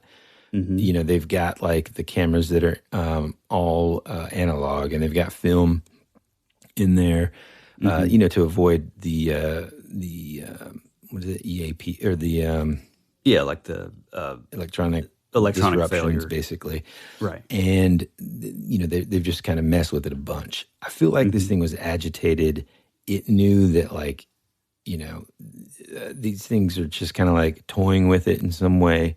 It was pissed. And so that's when it first took like the kite, or it had like the thing, the little tail hanging from it. She said, she makes like a comment like, well, it'll never eat those again or something. Yeah, and that's part of the reason why at the very end too, he's like, man, again, dude, there's this scene, dude, where this thing is like coming and like the UFO like banks kind of sideways and like how small he is in comparison to that UFO, and he's like riding beside it. Good Lord. So he's like trying to get this thing to chase it.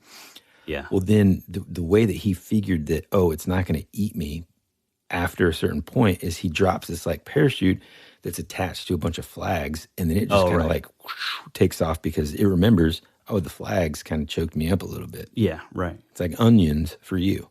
100%. Yeah.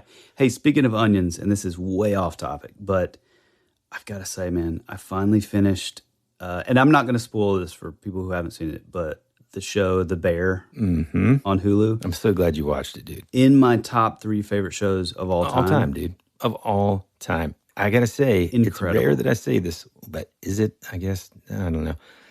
It's just one of the most perfectly done shows. Yeah. The soundtrack is very smart. The acting is unbelievable. Like, let me ask you this, dude, would all be of the other people, besides like, like 3 real sort of main characters, cousin, the main dude, and the sous chef. Yep.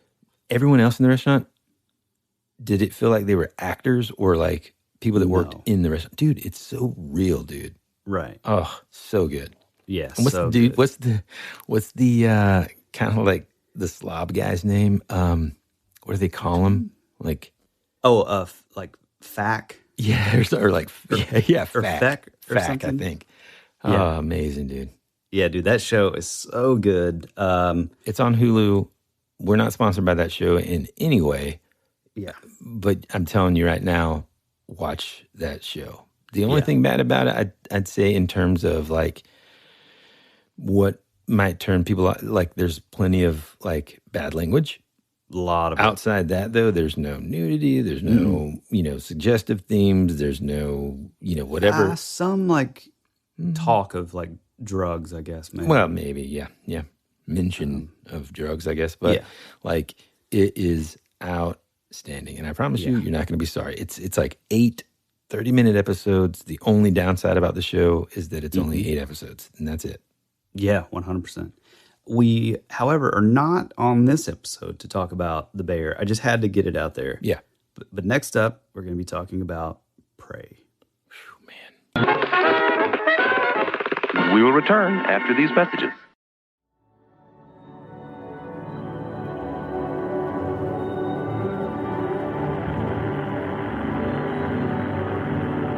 There's something out there waiting for us. And it ain't no dead.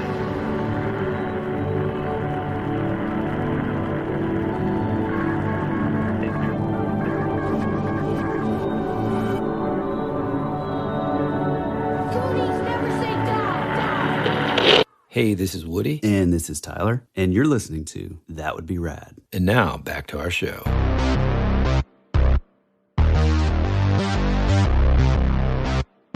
All right, dude. I've been so freaking excited about talking about this movie, Prey. I mean, we didn't even really wait that long. But, I mean, it is... Well, okay, look. I have been a Predator fan since we were kids. It's one of those movies that you can add to the list of movies that I saw way too young. It was far too violent. There are moments in the first one that just like scars just about everybody I talked to. And specifically, I'm talking about in the first movie with Arnold Schwarzenegger and everything, when the Predator like rips the dude's spine out and his head and just like dangling on the end of the Classic, right? Yeah. The movie is, and I've gone back and I've rewatched them. It's classic. And if I get the question, how does it hold up? Again, that's hard to qualify because, I mean, there's that moment that I think I put on our Instagram where he's like, hey, you son of a gun. And then they just clasp hands and just flex muscles. And it's just like, that's it. That's the shot, right? Yeah. So you're coming from like that to finally, now they've made, I never really watched the Alien versus Predator movies. I like both those franchises. I've just not watched them. I need to. My son's always talking about them. But I remember there was like nothing that was memorable enough for me to remember. Yeah, it's like Jason X or whatever. Yeah, exactly. Or Jason versus Freddy. Yeah. Yeah. But and like the what's his name? Adrian Brody. I didn't see that one. That one's kind of cool. Again, it was just cool because I think he's awesome, and he's Predator stuff. It's like Predator, other than Alien vs. Predator. If a Predator movie comes out, or a King Kong movie comes out, or a Godzilla movie, or Terminator, I'm gonna see it. That's a franchise that I just got to give it a chance, no matter what. Mm-hmm. Well, and let me say this too. I think this is sort of a franchise that like Aliens, like Nightmare on Elm Street, is these franchises that started out in the 80s where the majority of everything was practical effects, and it looked, beautiful in that low-res sort of glow of the 80s, especially on like VHS and, bad old TVs and bad VCRs and stuff. It's like, it really worked. But it's like, those franchises lasted so long, and they had so many sort of sequels that, once you got into like the 90s, where it's like the early days of like CGI, it just you really like, it was really unfortunate. So I kind of do feel like now is a good time to like sort of pick up where like some of those franchises left off, because we do have like the technology now to make it look more real, and then also like people are just better at practical effects now. Right. Well, and also you have all those kids that grew up and they have that affinity and that nostalgia for those properties, that they're gonna like take care of those things and like it's not just like they're gonna have respect paycheck. when they're exactly yeah. Well, So this movie was a perfect example. This movie was a perfect example of that. Yeah, I think we got that. You didn't have to say it. Anyway, I'm just kidding. Window areas. What's interesting about this movie to me is that even if it wasn't a Predator movie, I would have come out thinking that was one of the coolest movies I've ever seen. Like the story. First off, too, I cannot believe that they hadn't done this yet. Mm-hmm. Because like, I don't know. I mean, to me, it kind of combines the things that we love. Like, I love Native American history and lore and culture.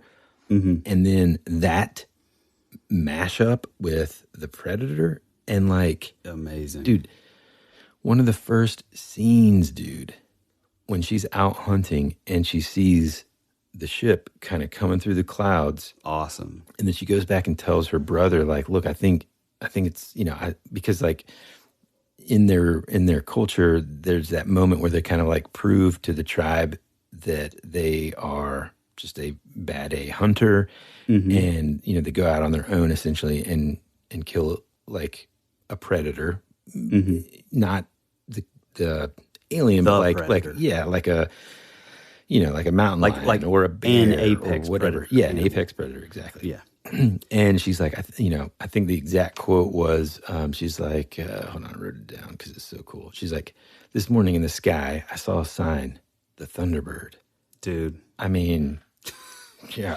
Also hardcore synchronicity, because we're also doing an episode on the Thunderbird. Spoiler alert. Yeah. But like, this implies a couple things to me. Number one, Thunderbirds. Or number two, that's the way they could explain seeing these ships flying around. And it tells me that this isn't the first time they've seen them as a culture or as humans, right? And so like they're used to them. And there's even a part in the movie where later on she says, I think I saw, and insert Comanche word here. I don't remember it. And the guy's like, oh, okay, so you saw something from like an old kid, like a little kid's story, like a scary story. Yeah. And again, that implies like these things have been around a while. These people have, confronted them before. And I'll get into later, like some of the sort of like nods and connections between this movie and the original that are just like, man, so freaking cool. I'm really glad you brought that up because to me, I kind of thought that as well. But to me, it's like a sort of a similar trope with, how like in the Bible, you look at like Revelation and it talks about like on the end time, there's these like giant wasps or locusts. And it's like, you sort of insert that into the modern age and it's like, oh, well, that's like a helicopter. Or like an aircraft. And it's kind of like, I think that's cool that they sort of did that with this. Yeah. But I didn't even think about them saying like Thunderbird, like it was a like fairly not common occurrence, but like something that they had seen before. Yeah. It made it into their zeitgeist. Right. That's really cool. Now, a couple of things that I've seen online in terms of like complaints, and it's something that you notice kind of out of the gate when you first finally see the Predator, is that it looks a little bit different. I think it's awesome. Yeah, dude. I thought the design was amazing. And so the director, a guy named Dan, and I'm going to... Trachtenberg? If anything, I'm famous for just mispronouncing names in places. Yeah, Trachtenberg said that in comparison to the original films and the previous versions, he wanted something that was a little bit leaner, more like, lean and mean, less sort of like bulky, big kind of thing, and if you go back and you watch the original ones, it's like, yeah, dude, they've got these like huge, big old heads and bulkier bodies, and kind of looks kind of like a bobblehead a little bit. And, well, especially those old helmets, like the metal giant. And he also kind of said that, like, just like humans, and in this case, Native Americans, there were, different races and tribes of the Predator. And actually, I just found the word. It's like a Yayuja or something like that. Yayuja is what the Predator species is called by the Native Americans, I think. Oh. Yeah, I know that there's like a comic series where, and this is, I think it's tied to like, was it the second one where he's given like the like pirate gun?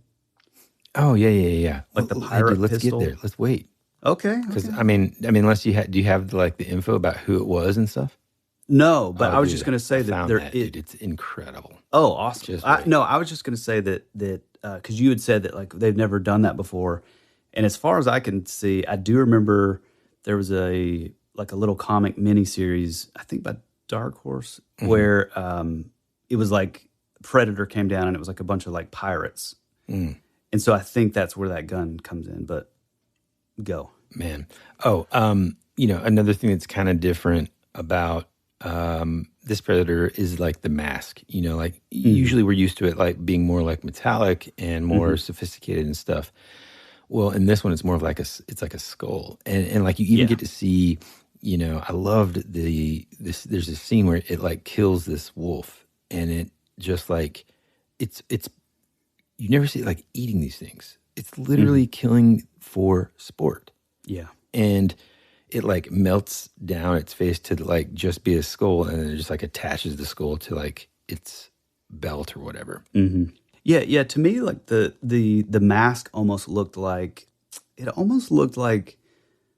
turtle shell, or like, I mean, bleached out, of course, but like it almost looked like multiple sort of like bones or like pieces from other things sort of fused into one thing. Yeah, I think too, like it was a deliberate decision by the director. He said that like, in like Predator 2, I remember there's like this huge, again, because I just watched it, huge like sort of wall display of all the creatures that it had killed, kind of like trophies. And in this one, he wanted to kind of like, almost like Native Americans would at times, sort of like use some of those things as like a decorative sort of piece of clothing. You know what I mean? I mean, dude, that talking about skinwalkers, like they would have like the coyote skulls, What do you mean? On top of their head, kind of like hats almost kind of deal. Oh, man, yeah. Is it said anywhere like what the mask is like from? Like, is it one animal? No, I didn't find that. Another callback line really from the movie is that there's like this scene where Naru, who is the main girl, and by the way, I mean, such a freaking bad A, man. This young lady is incredible. She was not only just a great actor, but like, dude, she's just so freaking bad to the bone. And well, like, tell them that her real name. Her real name is Amber Midthunder. Damn. And like the guy that plays her brother, his name is Dakota Beavers. Not as cool, but still, no. But I mean, like these kids, kidding. like one of the things that I thought was just so like real and authentic is like all of these young Native American actors, man, who are just so freaking bad at the bone. And it's just cool to me. Like, I hope, even though they're just like, actors, but I hope that they are embracing their Native American heritage as much as it seems like they would to know all this kind of stuff. And right. I mean, like, oh, it's just so cool. But anyway, the older brother. Well, real quick though, before you move on, did you want to tell them about do you know about the whole Comanche cut?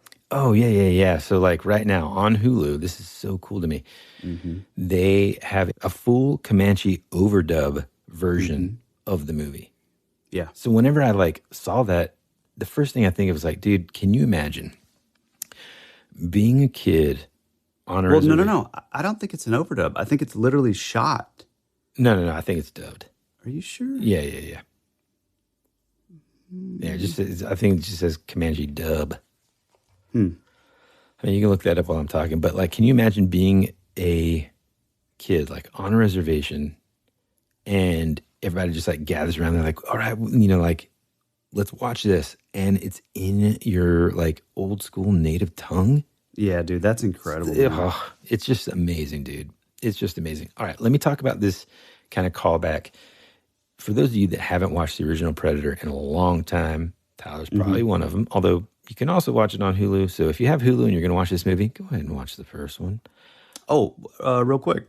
The producer of the movie is Jane Myers, who is an enrolled member of the Comanche Nation. Oh, wow. It's pretty cool. That is really cool. Yeah. Initially, Naru kind of doesn't really know what it is. And her older brother, and she's like kind of talking about how she doesn't know like how it can be killed or doesn't think that it can be killed. And her brother responds the same way, basically, that Arnold Schwarzenegger did a couple hundred years later. And he says, if it bleeds, we can kill it. Right. Man, like, I love that. When that was one of those moments where I'm like, yes. Another cool thing about it being the Comanche Nation that's involved. So the characters in the film are in the Comanche tribe. In the original film, you guys will remember one of my favorite characters ever, who's Billy. And he's a Native American in the movie that was descended from the Comanche. So again, this goes back to that idea that, these people had been sort of, or had interacted with this creature before, and the stories of them have been passed down for generations. And again, it connects to that original movie, which I just think is just such a cool That is really thing. cool. And if you watch the end credits, there's like these animated drawings that show more of these ships kind of approaching the tribe and stuff, kind of showing you the storytelling of the Comanches over time. Man, that's really cool. Yeah, dude. I'm not like, super up on this, but I wonder if there's some sort of like folklore or like oral traditions in the Comanche tribes that are similar to like say like the Hopi Indians, where they would talk about like these ant people that would come down and they gave them like knowledge of certain things and like taught them things. Like I wonder if in the Comanche tribe there's that aspect that is like sort of likened to, what may be the Predator, Yeah. or these aliens coming down. Yeah, man, I don't know. We have to look into that. Yeah. Because I bet there is. Oh, yeah, for sure. So this is something cool, too, that I found. So the director was talking about how when he was young, he kind of talked about like where the idea for the movie came from. When he was young, he wasn't allowed. It's like, this is what's going to happen to Woodrow. He wasn't allowed to watch the original movie because his parents thought it was too violent for him. So when all of the kids in his class were talking about it, which is kind of what's happening with Woodrow, they explained this scene where Billy, the Native American in the first movie, he steps out to battle the Predator. He's basically self-sacrificing, essentially, so that Arnold Schwarzenegger and this lady that I don't even remember. I just watched it, and I don't even remember how she came about. But it's just like, I don't know, put a, attractive lady in the jungle, too. It's the 80s. Who cares? Yeah, who cares? At some point, they're going to bust through a wall. Nudity. And they're like escaping. It's that famous scene, the get to the chopper. Well, right before that, Billy, takes his knife and he like cuts his chest to essentially thinking like the scent of his blood would bring the creature, right? Yep. And the kids told the director, Dan Trachtenberg, is that right? I think Trachtenberg, that they talk about that scene, and then they're like, oh yeah, and then there's this like crazy battle in front of a waterfall, and so Dan was like super pumped to see this. Well, obviously, when he finally was able to see the film, he saw that that's not how the scene goes. Basically, Billy cuts his chest, and as he's ready to battle the predator, the camera cuts away, and you just hear Billy scream. So Trachtenberg had this idea of setting this film in the past and having these members of the Comanche tribe face off against the predator, essentially wanting to see this battle. And if you remember too, there's like a really cool, like just visually, man, you can see that is really what kind of drove him to kind of see this. Mm-hmm. I mean, to kind of make this. Yeah, dude, incredible, dude. It's so cool. I love that. So maybe it's a good idea that I don't let Woodrow see the movie. Yeah. And then he can kind of create the movie that he wanted to see in the first place. Mm-hmm. Mm-hmm. All right. Last sort of connection here. Okay. You talked about it already, but I stopped you. This is kind of the biggest Easter egg. So in Predator 2, like you talked about, Danny Glover. Danny Glover. I think it's pronounced Glover. Anyway, he receives this, flintlock pistol and looks at it and stuff and whatever. After, even as I was watching this, I didn't even connect it yet. One of the fur trappers kind of gives Naru this gun and kind of like is trying to teach her how to use it so that she can now save his, even though he's the one that like helped abduct her. Right. Anyways, she's trying to use it, and I thought this part was so freaking cool too. She tries to use it and it doesn't work. And she's like, screw this, kind of thing. She keeps it, but she's just like, I'm just going to trust what I know. Yeah. And basically, everybody, yada, yada, yada. I think the movie ends or whatever. When you look at the pistol at the end of the film, at some point you see that it says Raphael Adolini 1715. And at the very end of the movie, she gives the pistol to the elder in her tribe. Well, this, folks, is the pistol that Danny Glover gets, dude.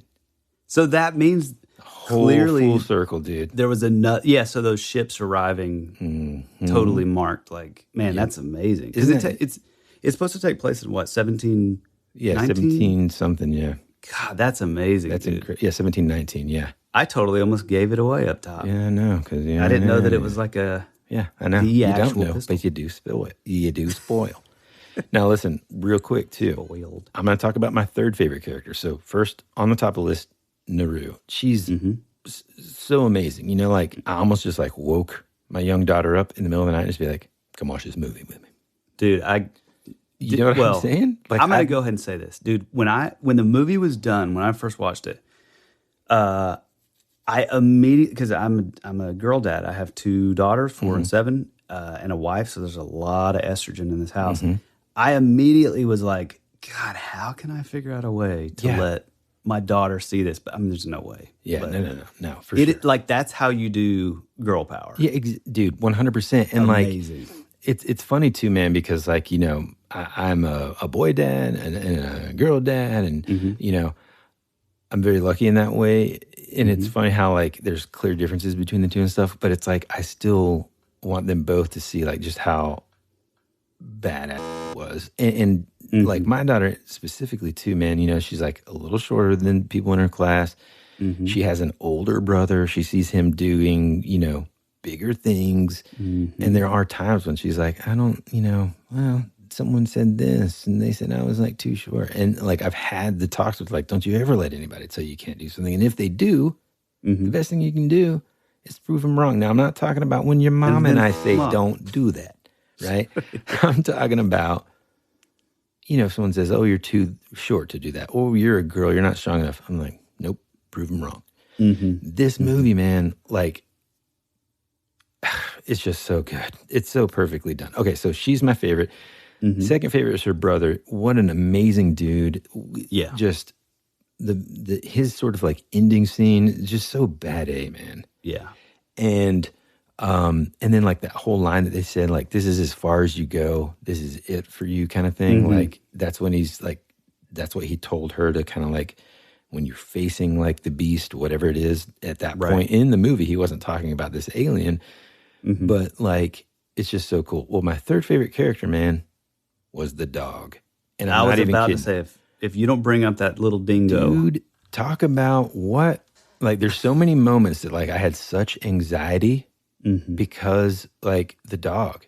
Yeah. Well, like, same. and watching the dog, like there's a scene where like the bear comes after her and the dog like lures the bear away, dude. Yeah. And I remember like I paused the movie and I was just like, that's like one of the sweetest things I've ever seen. Which is probably what would happen. Oh yeah, man. Especially if it's like, this is a dog that's like trained alongside this girl and is like a hunting companion, Oh, Speaking I'm so of- glad. I'm going to spoil it for everybody. The dog lives.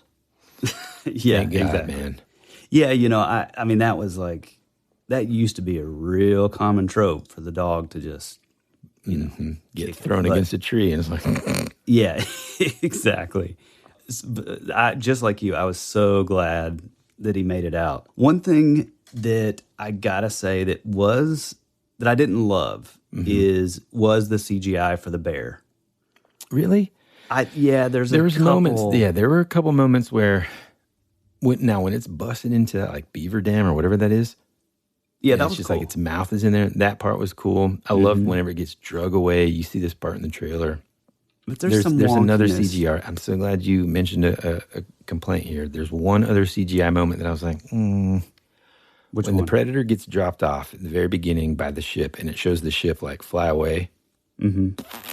Yeah, They should have kept it in the clouds, dude. It looked so much cooler. It's just it's almost like which they probably did. I mean, this is how a lot of studios work. Like they'll sort of farm out, like you watch like a Marvel movie, and it'll be like, oh, this one scene, because these movies are massive, such high budget, and so much is going on. They'll farm out like an entire like CGI design studio to do like one scene. Yeah, and so that's why it's a lot a of times time-saving maneuver too, man. Yeah, right. And so it feels like with this, like, I mean, you look at it, the cinematography is gorgeous. Like the Atreyu swamp part is amazing. Oh my God. Again, dude. Thank you for bringing that up. Anxiety, dude. You know, when we were growing up in the 80s, everybody listening to this, you'll know exactly what I mean. I was led to believe that in like a 1 mile radius, chances are there's going to be some quicksand. What happened? Why? First off, why? What was it? The Never-Ending Story? Like, but why were my parents telling me that? I'm not kidding, dude. I was led to believe that there's quicksand freaking everywhere. It's going to swallow you up. You have to know how to get out of it. Yeah, it was such a big trope in the 80s for some reason. But when she's in there, man, and it's like, oh God, that guy, you can tell, man, he remembers the anxiety we had as kids when Atreyu was trying to pull that dadgum horse out. Artax! Oh my gosh, dude. But yeah, no, what I was going to say is like, it's so stunning, like all these other scenes, and like, just like all the action scenes, like in their surroundings of like the wood, where, especially like the Comanches are just like the lord of their realms in those environments. Like that's where they live, that's where they fight.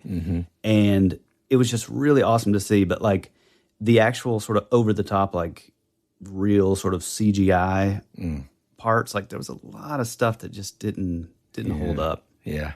Another thing, dude, that I loved about this movie, that spirit, dude, that drive when there's that turn, when the hunted are like, no, hold on a second, man.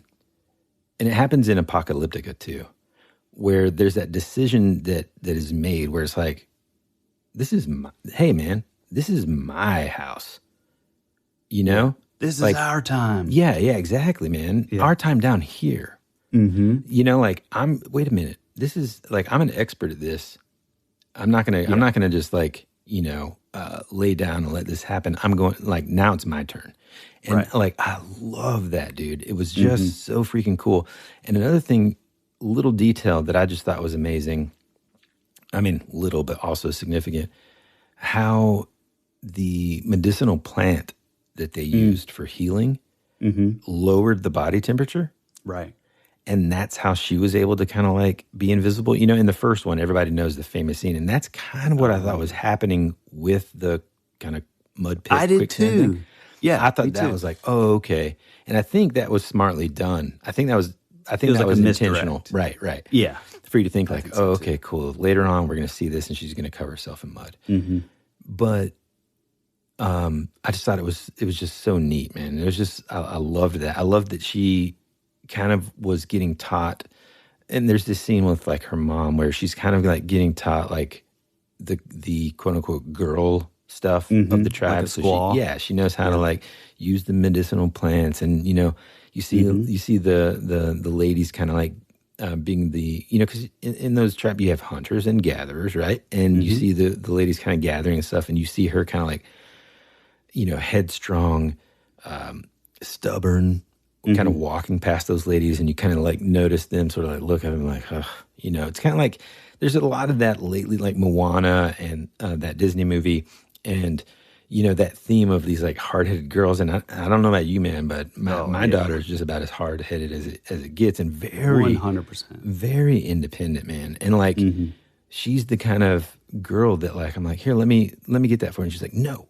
And she does it herself. She wants to do it herself. And that character aspect in this movie was just so relatable. And I just loved it, man. It was just well done, man. I just loved it so much. And another thing, it's just like I said, if you're not into Predator movies or like that kind of thing, it's action-packed, it's suspenseful, and it's got Native Americans kicking butt. It's just amazing. Oh, what about, dude, how she like customizes her freaking weapon. You know what I mean? Oh, she, like, that was the best. Makes that rope, ties it to the tomahawk, and is like practicing.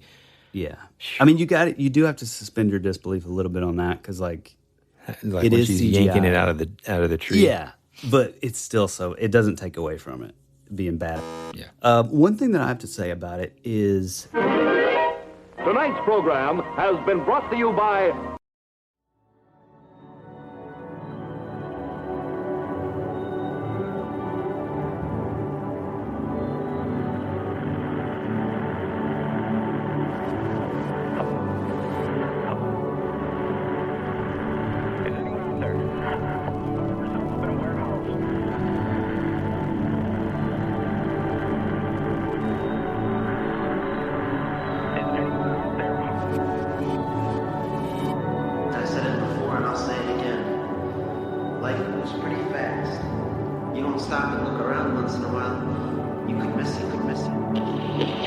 Hey, this is Woody. And this is Tyler. And you're listening to That Would Be Rad. And now, back to our show.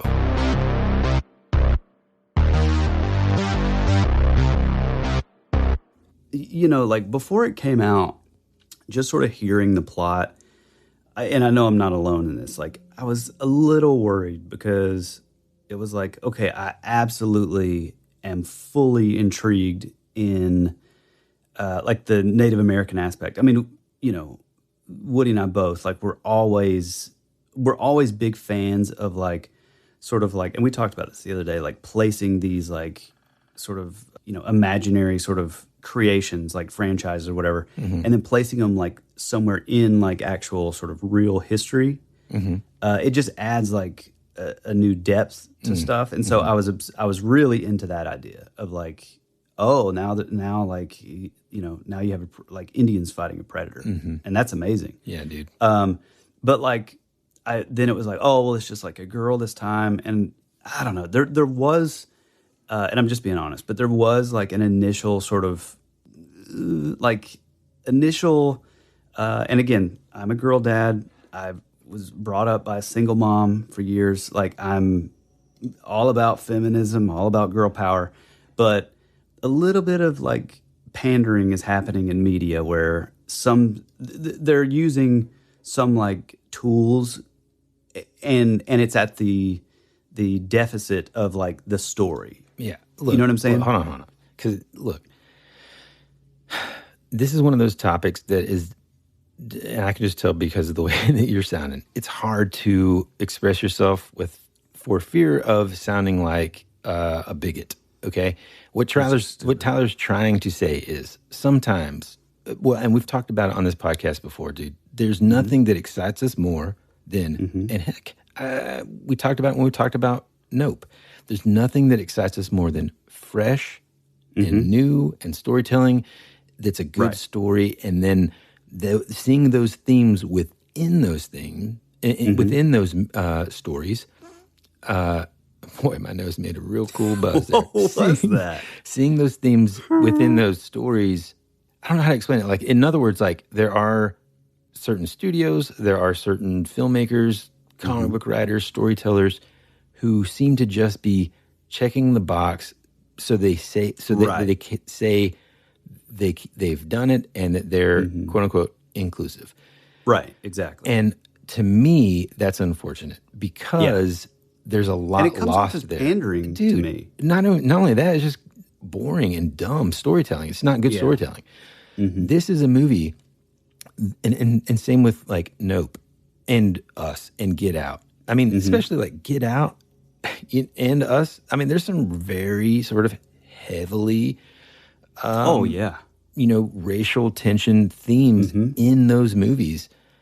But because it's done by a storyteller, maybe, hold on, let me do this. Maybe it's unfair for me to call it dumb storytelling. That's unfair. It's just easy. It's easier in the but time also, we live in. Like, because it's done the way that Jordan Peele is capable of doing it, because he's such a brilliant storyteller, and because this movie told a story like it did, it's going. That message is going to reach a broader audience. It's going to, like, do you know what I'm saying? And I think that's what your fear was. Your fear was like, please don't just be the box checking. Like, it was sort of like a woke thing of like unrealistic. So like, okay, that's the thing. It's like, okay, so you're gonna have like this like tiny little Comanche girl defeat the predator who beat But I think what I was gonna say is, I think what was so refreshing about this and such a relief for me to once I saw it was like it wasn't just like checking a box. I mean, yes, it is the first Comanche dubbed movie ever. I think that's amazing. Yeah, that is I have Cherokee blood in me. I love all that stuff, and so I think for me, if the story makes sense, then I'm 100% behind it. But like I was saying, it's like in the time that we live in 2022, there's so much stuff that we see of like, oh, here's this beloved character that people have loved for years. We're going to turn her into a girl. We're going to turn him into a girl, or we're going to do that. It's just like decisions that have nothing to do with any sort of like story. And this is going to sound mean, but it kind of sounds like somebody that, I don't know. It sounds to me like someone that's in charge and head of like any of those studios is actually like 100% sort of like ignorant to all of it. And they're like, let's do this. And it's kind of like, what? Like this movie, like, I think sometimes because of all that stuff, we're getting real deep here. Hey man, it's cool. Sometimes, unfortunately, like, people can kind of scoff at words like, especially where we live. That's not bad or whatever. I'm just saying people can scoff at words such as representation, right? Because, again, it can, for some, feel like it's just a box being checked. Now, this movie, in all of Jordan Peele's movies. But this movie, too, to me, was such a beautiful, and same with Nope, but such a beautiful representation. Oh, yeah. Do you know what I'm saying? And it's like, I felt proud for these Comanche people. I felt proud for this girl, like, because like that underlying theme of, in the movie, people telling her, you can't be a hunter. You know, like, come on. And that being sort of like a similar trope that, you know, girls have had to deal with. Yeah. My point, too, is like, there's so many things that if any character, boy or girl, can help someone that is young and growing up feel empowered, I want it to be like authentic, dude. Because that authentic empowerment, dude, is more powerful than any kind of artificial empowerment. Yes. Do you know what I'm saying? And so, like, well, the reason why I want my daughter to see this movie and 100%. my son is to show you, like, look, it doesn't matter if you're a guy or a girl. Anybody that tells either of you can't do something because you're not this or that, bullshit, man. Yeah, totally. And this movie has that message, and it's so well done. I don't know. Maybe I think I'm just getting old and sentimental, and like I can see stuff. You know. But I think you know what was so great about it, and is like the story. It's like, you know, she didn't have a dad, so she was kind of like, you know, she wanted to be like a hunter. She wanted to be like one of the boys. But then she was also like learning these things, you know, on like this, you know, quote unquote, like the squaw side, where like medicines and like that kind of thing. So she was like almost like double equipped. And not only that, but like, here's a trope that I'm always a fan of. She, you know, despite like what, you know, in her place in like their society in 1719 with in a Comanche tribe where she's supposed, you know, you're only allowed to be a squaw. Like, I think that's what's so cool, because she had to rise above like the men in the tribe. And what was cool about it is like, yeah, maybe she's not as like physically strong biologically, but like it was cool that she like was able to like outwit everybody because of her, like, she was just so smart and like observant and stuff. Dude, I love that you just said that, because I would have completely forgot to talk about how cool it was the way that she defeated the predator. Because like you said, man, it wasn't brute strength. Right. Yep. It was so amazing, dude. And I think, you know, unfortunately, because here's where we are now, again, and this is the last thing I'm going to say about it, as a society, it's unfortunate, because I think some people won't watch it because they think it's just going to be like shoved in their face, sort of like, the girl wins. And to me, dude, that's tragic. Because that is tragic. This is, out of all of them or anything out there these days, this is the one that they should see. Because, you know, I'll say, man, and I'll be fully transparent and honest about this. I'll say, before I had a daughter, there were a lot of things that I wouldn't pay attention to in terms of like, or not even pay attention to, care about. And that sounds rude, man. I guess, you know, I mean, I'm not talking about, look, I'm a gentleman, man. You know, I'm not talking about being like, no, I know what you mean. A suppressive. I'm talking about like, you know, certain things that are true. You know, you can watch a movie like this and see that, like, look, that's how their society was. And despite that, right? Yeah. Just like you said, like, dude, not only did she have to become an expert at all of the things that the girls were doing, right, and learn it and all that, but in order to do what she wanted to do, she also had to be good at tracking and all of that, and smart, and using all those things together. And it's not, you didn't come away feeling like, oh, girls are better than men. Yeah, that's another you know what I'm thing. saying? It's not like replacing one with the other. It's, hey, man, also, and that's the thing that I try to like instill in my kids and my daughter too. It's like, it's not about you being, you know, better than a boy, or would you being better than girls. It's not that. It's, dude, everybody has their own strengths and weaknesses as individuals. Yeah. And, you know, if there's something that you don't like, or that you're quote unquote weaker at, slower at, you know, whatever, Dude, and I mean, not to get back to running, but I freaking love my son's cross-country coach, dude. He, like, part of their motto is never afraid, never halfway, see it through. In addition to that, though, he says one of the ways that I want to help these kids foster success is through our work ethic as a team. I want you to wish for nothing but work hard for everything. Man, that's cool. And that so almost sounds like a Prefontaine. It's got to be something, man. I'm It sure, could be a Prefontaine quote. That's the kind of mentality, dude, that like I want to instill in our kids, and I think is important.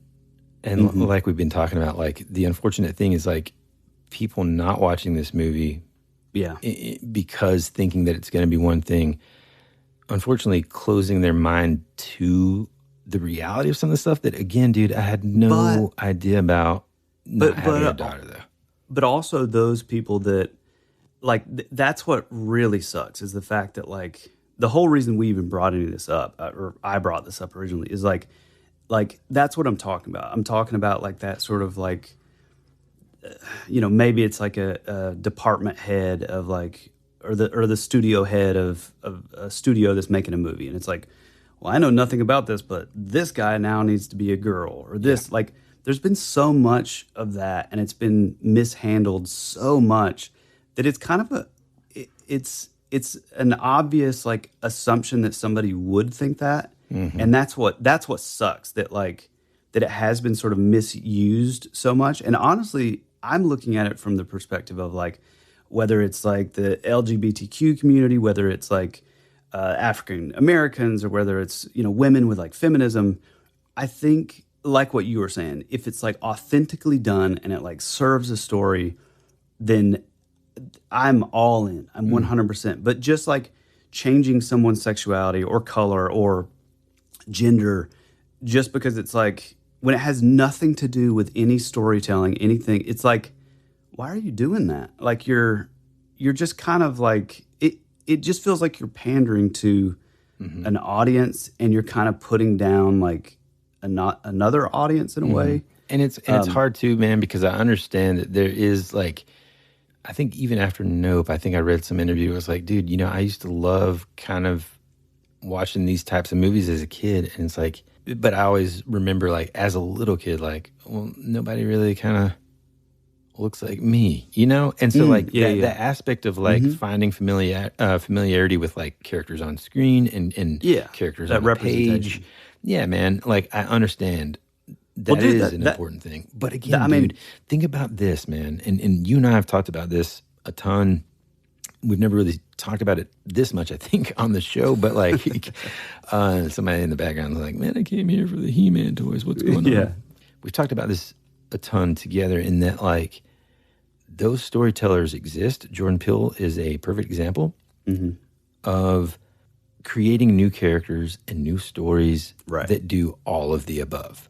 I mean, dude, the sister, and it was like one of those moments where I almost spit out my cherry cola. She's like, yeah, I talked to my therapist the other day about this, blah, blah. And he's like, you go to a therapist? She's like, yeah, one now and then. And then she's like, anyways, I was telling her, and you're like, oh.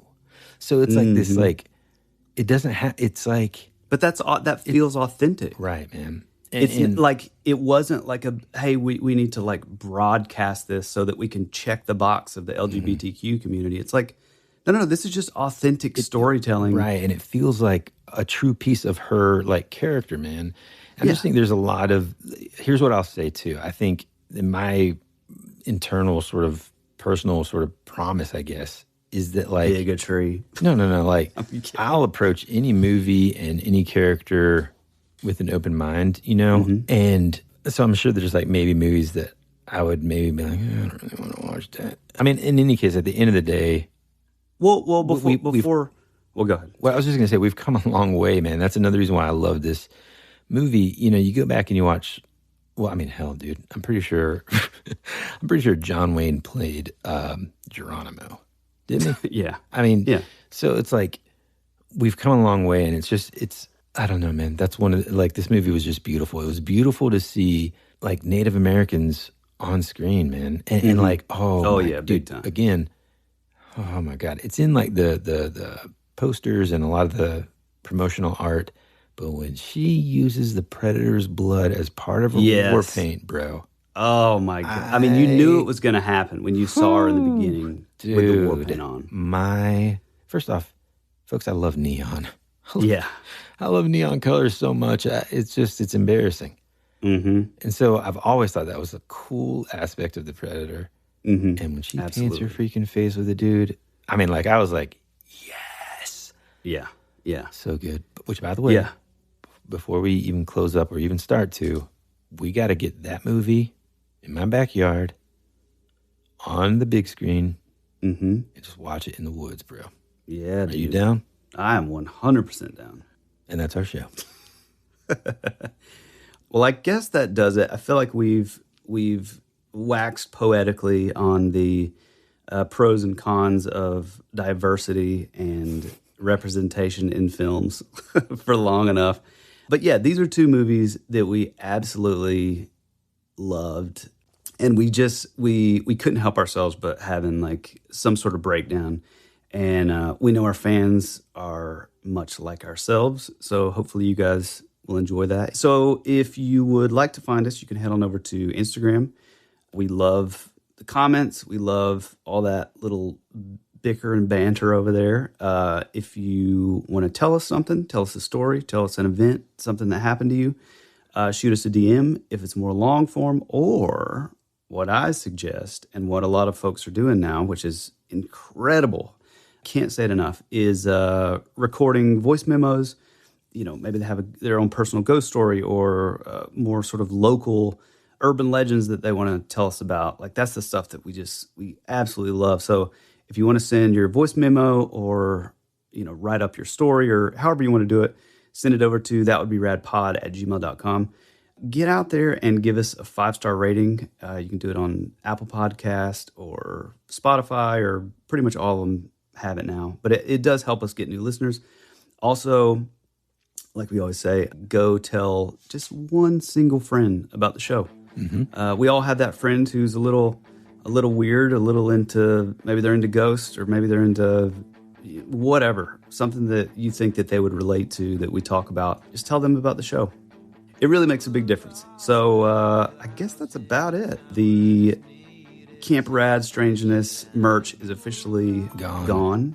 You missed it. Mm-hmm. But we will be doing some back-to-school stuff here in the next couple weeks. New merch, a couple new designs and that kind of thing. But I think that is about it. You got anything else, Woody?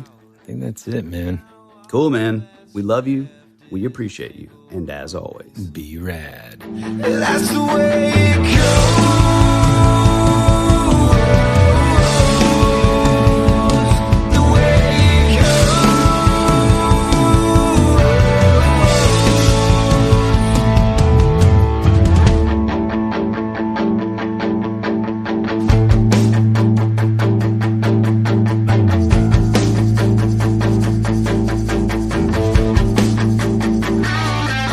You're my favorite song on the radio.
clouds in a time where I just needed some sunshine.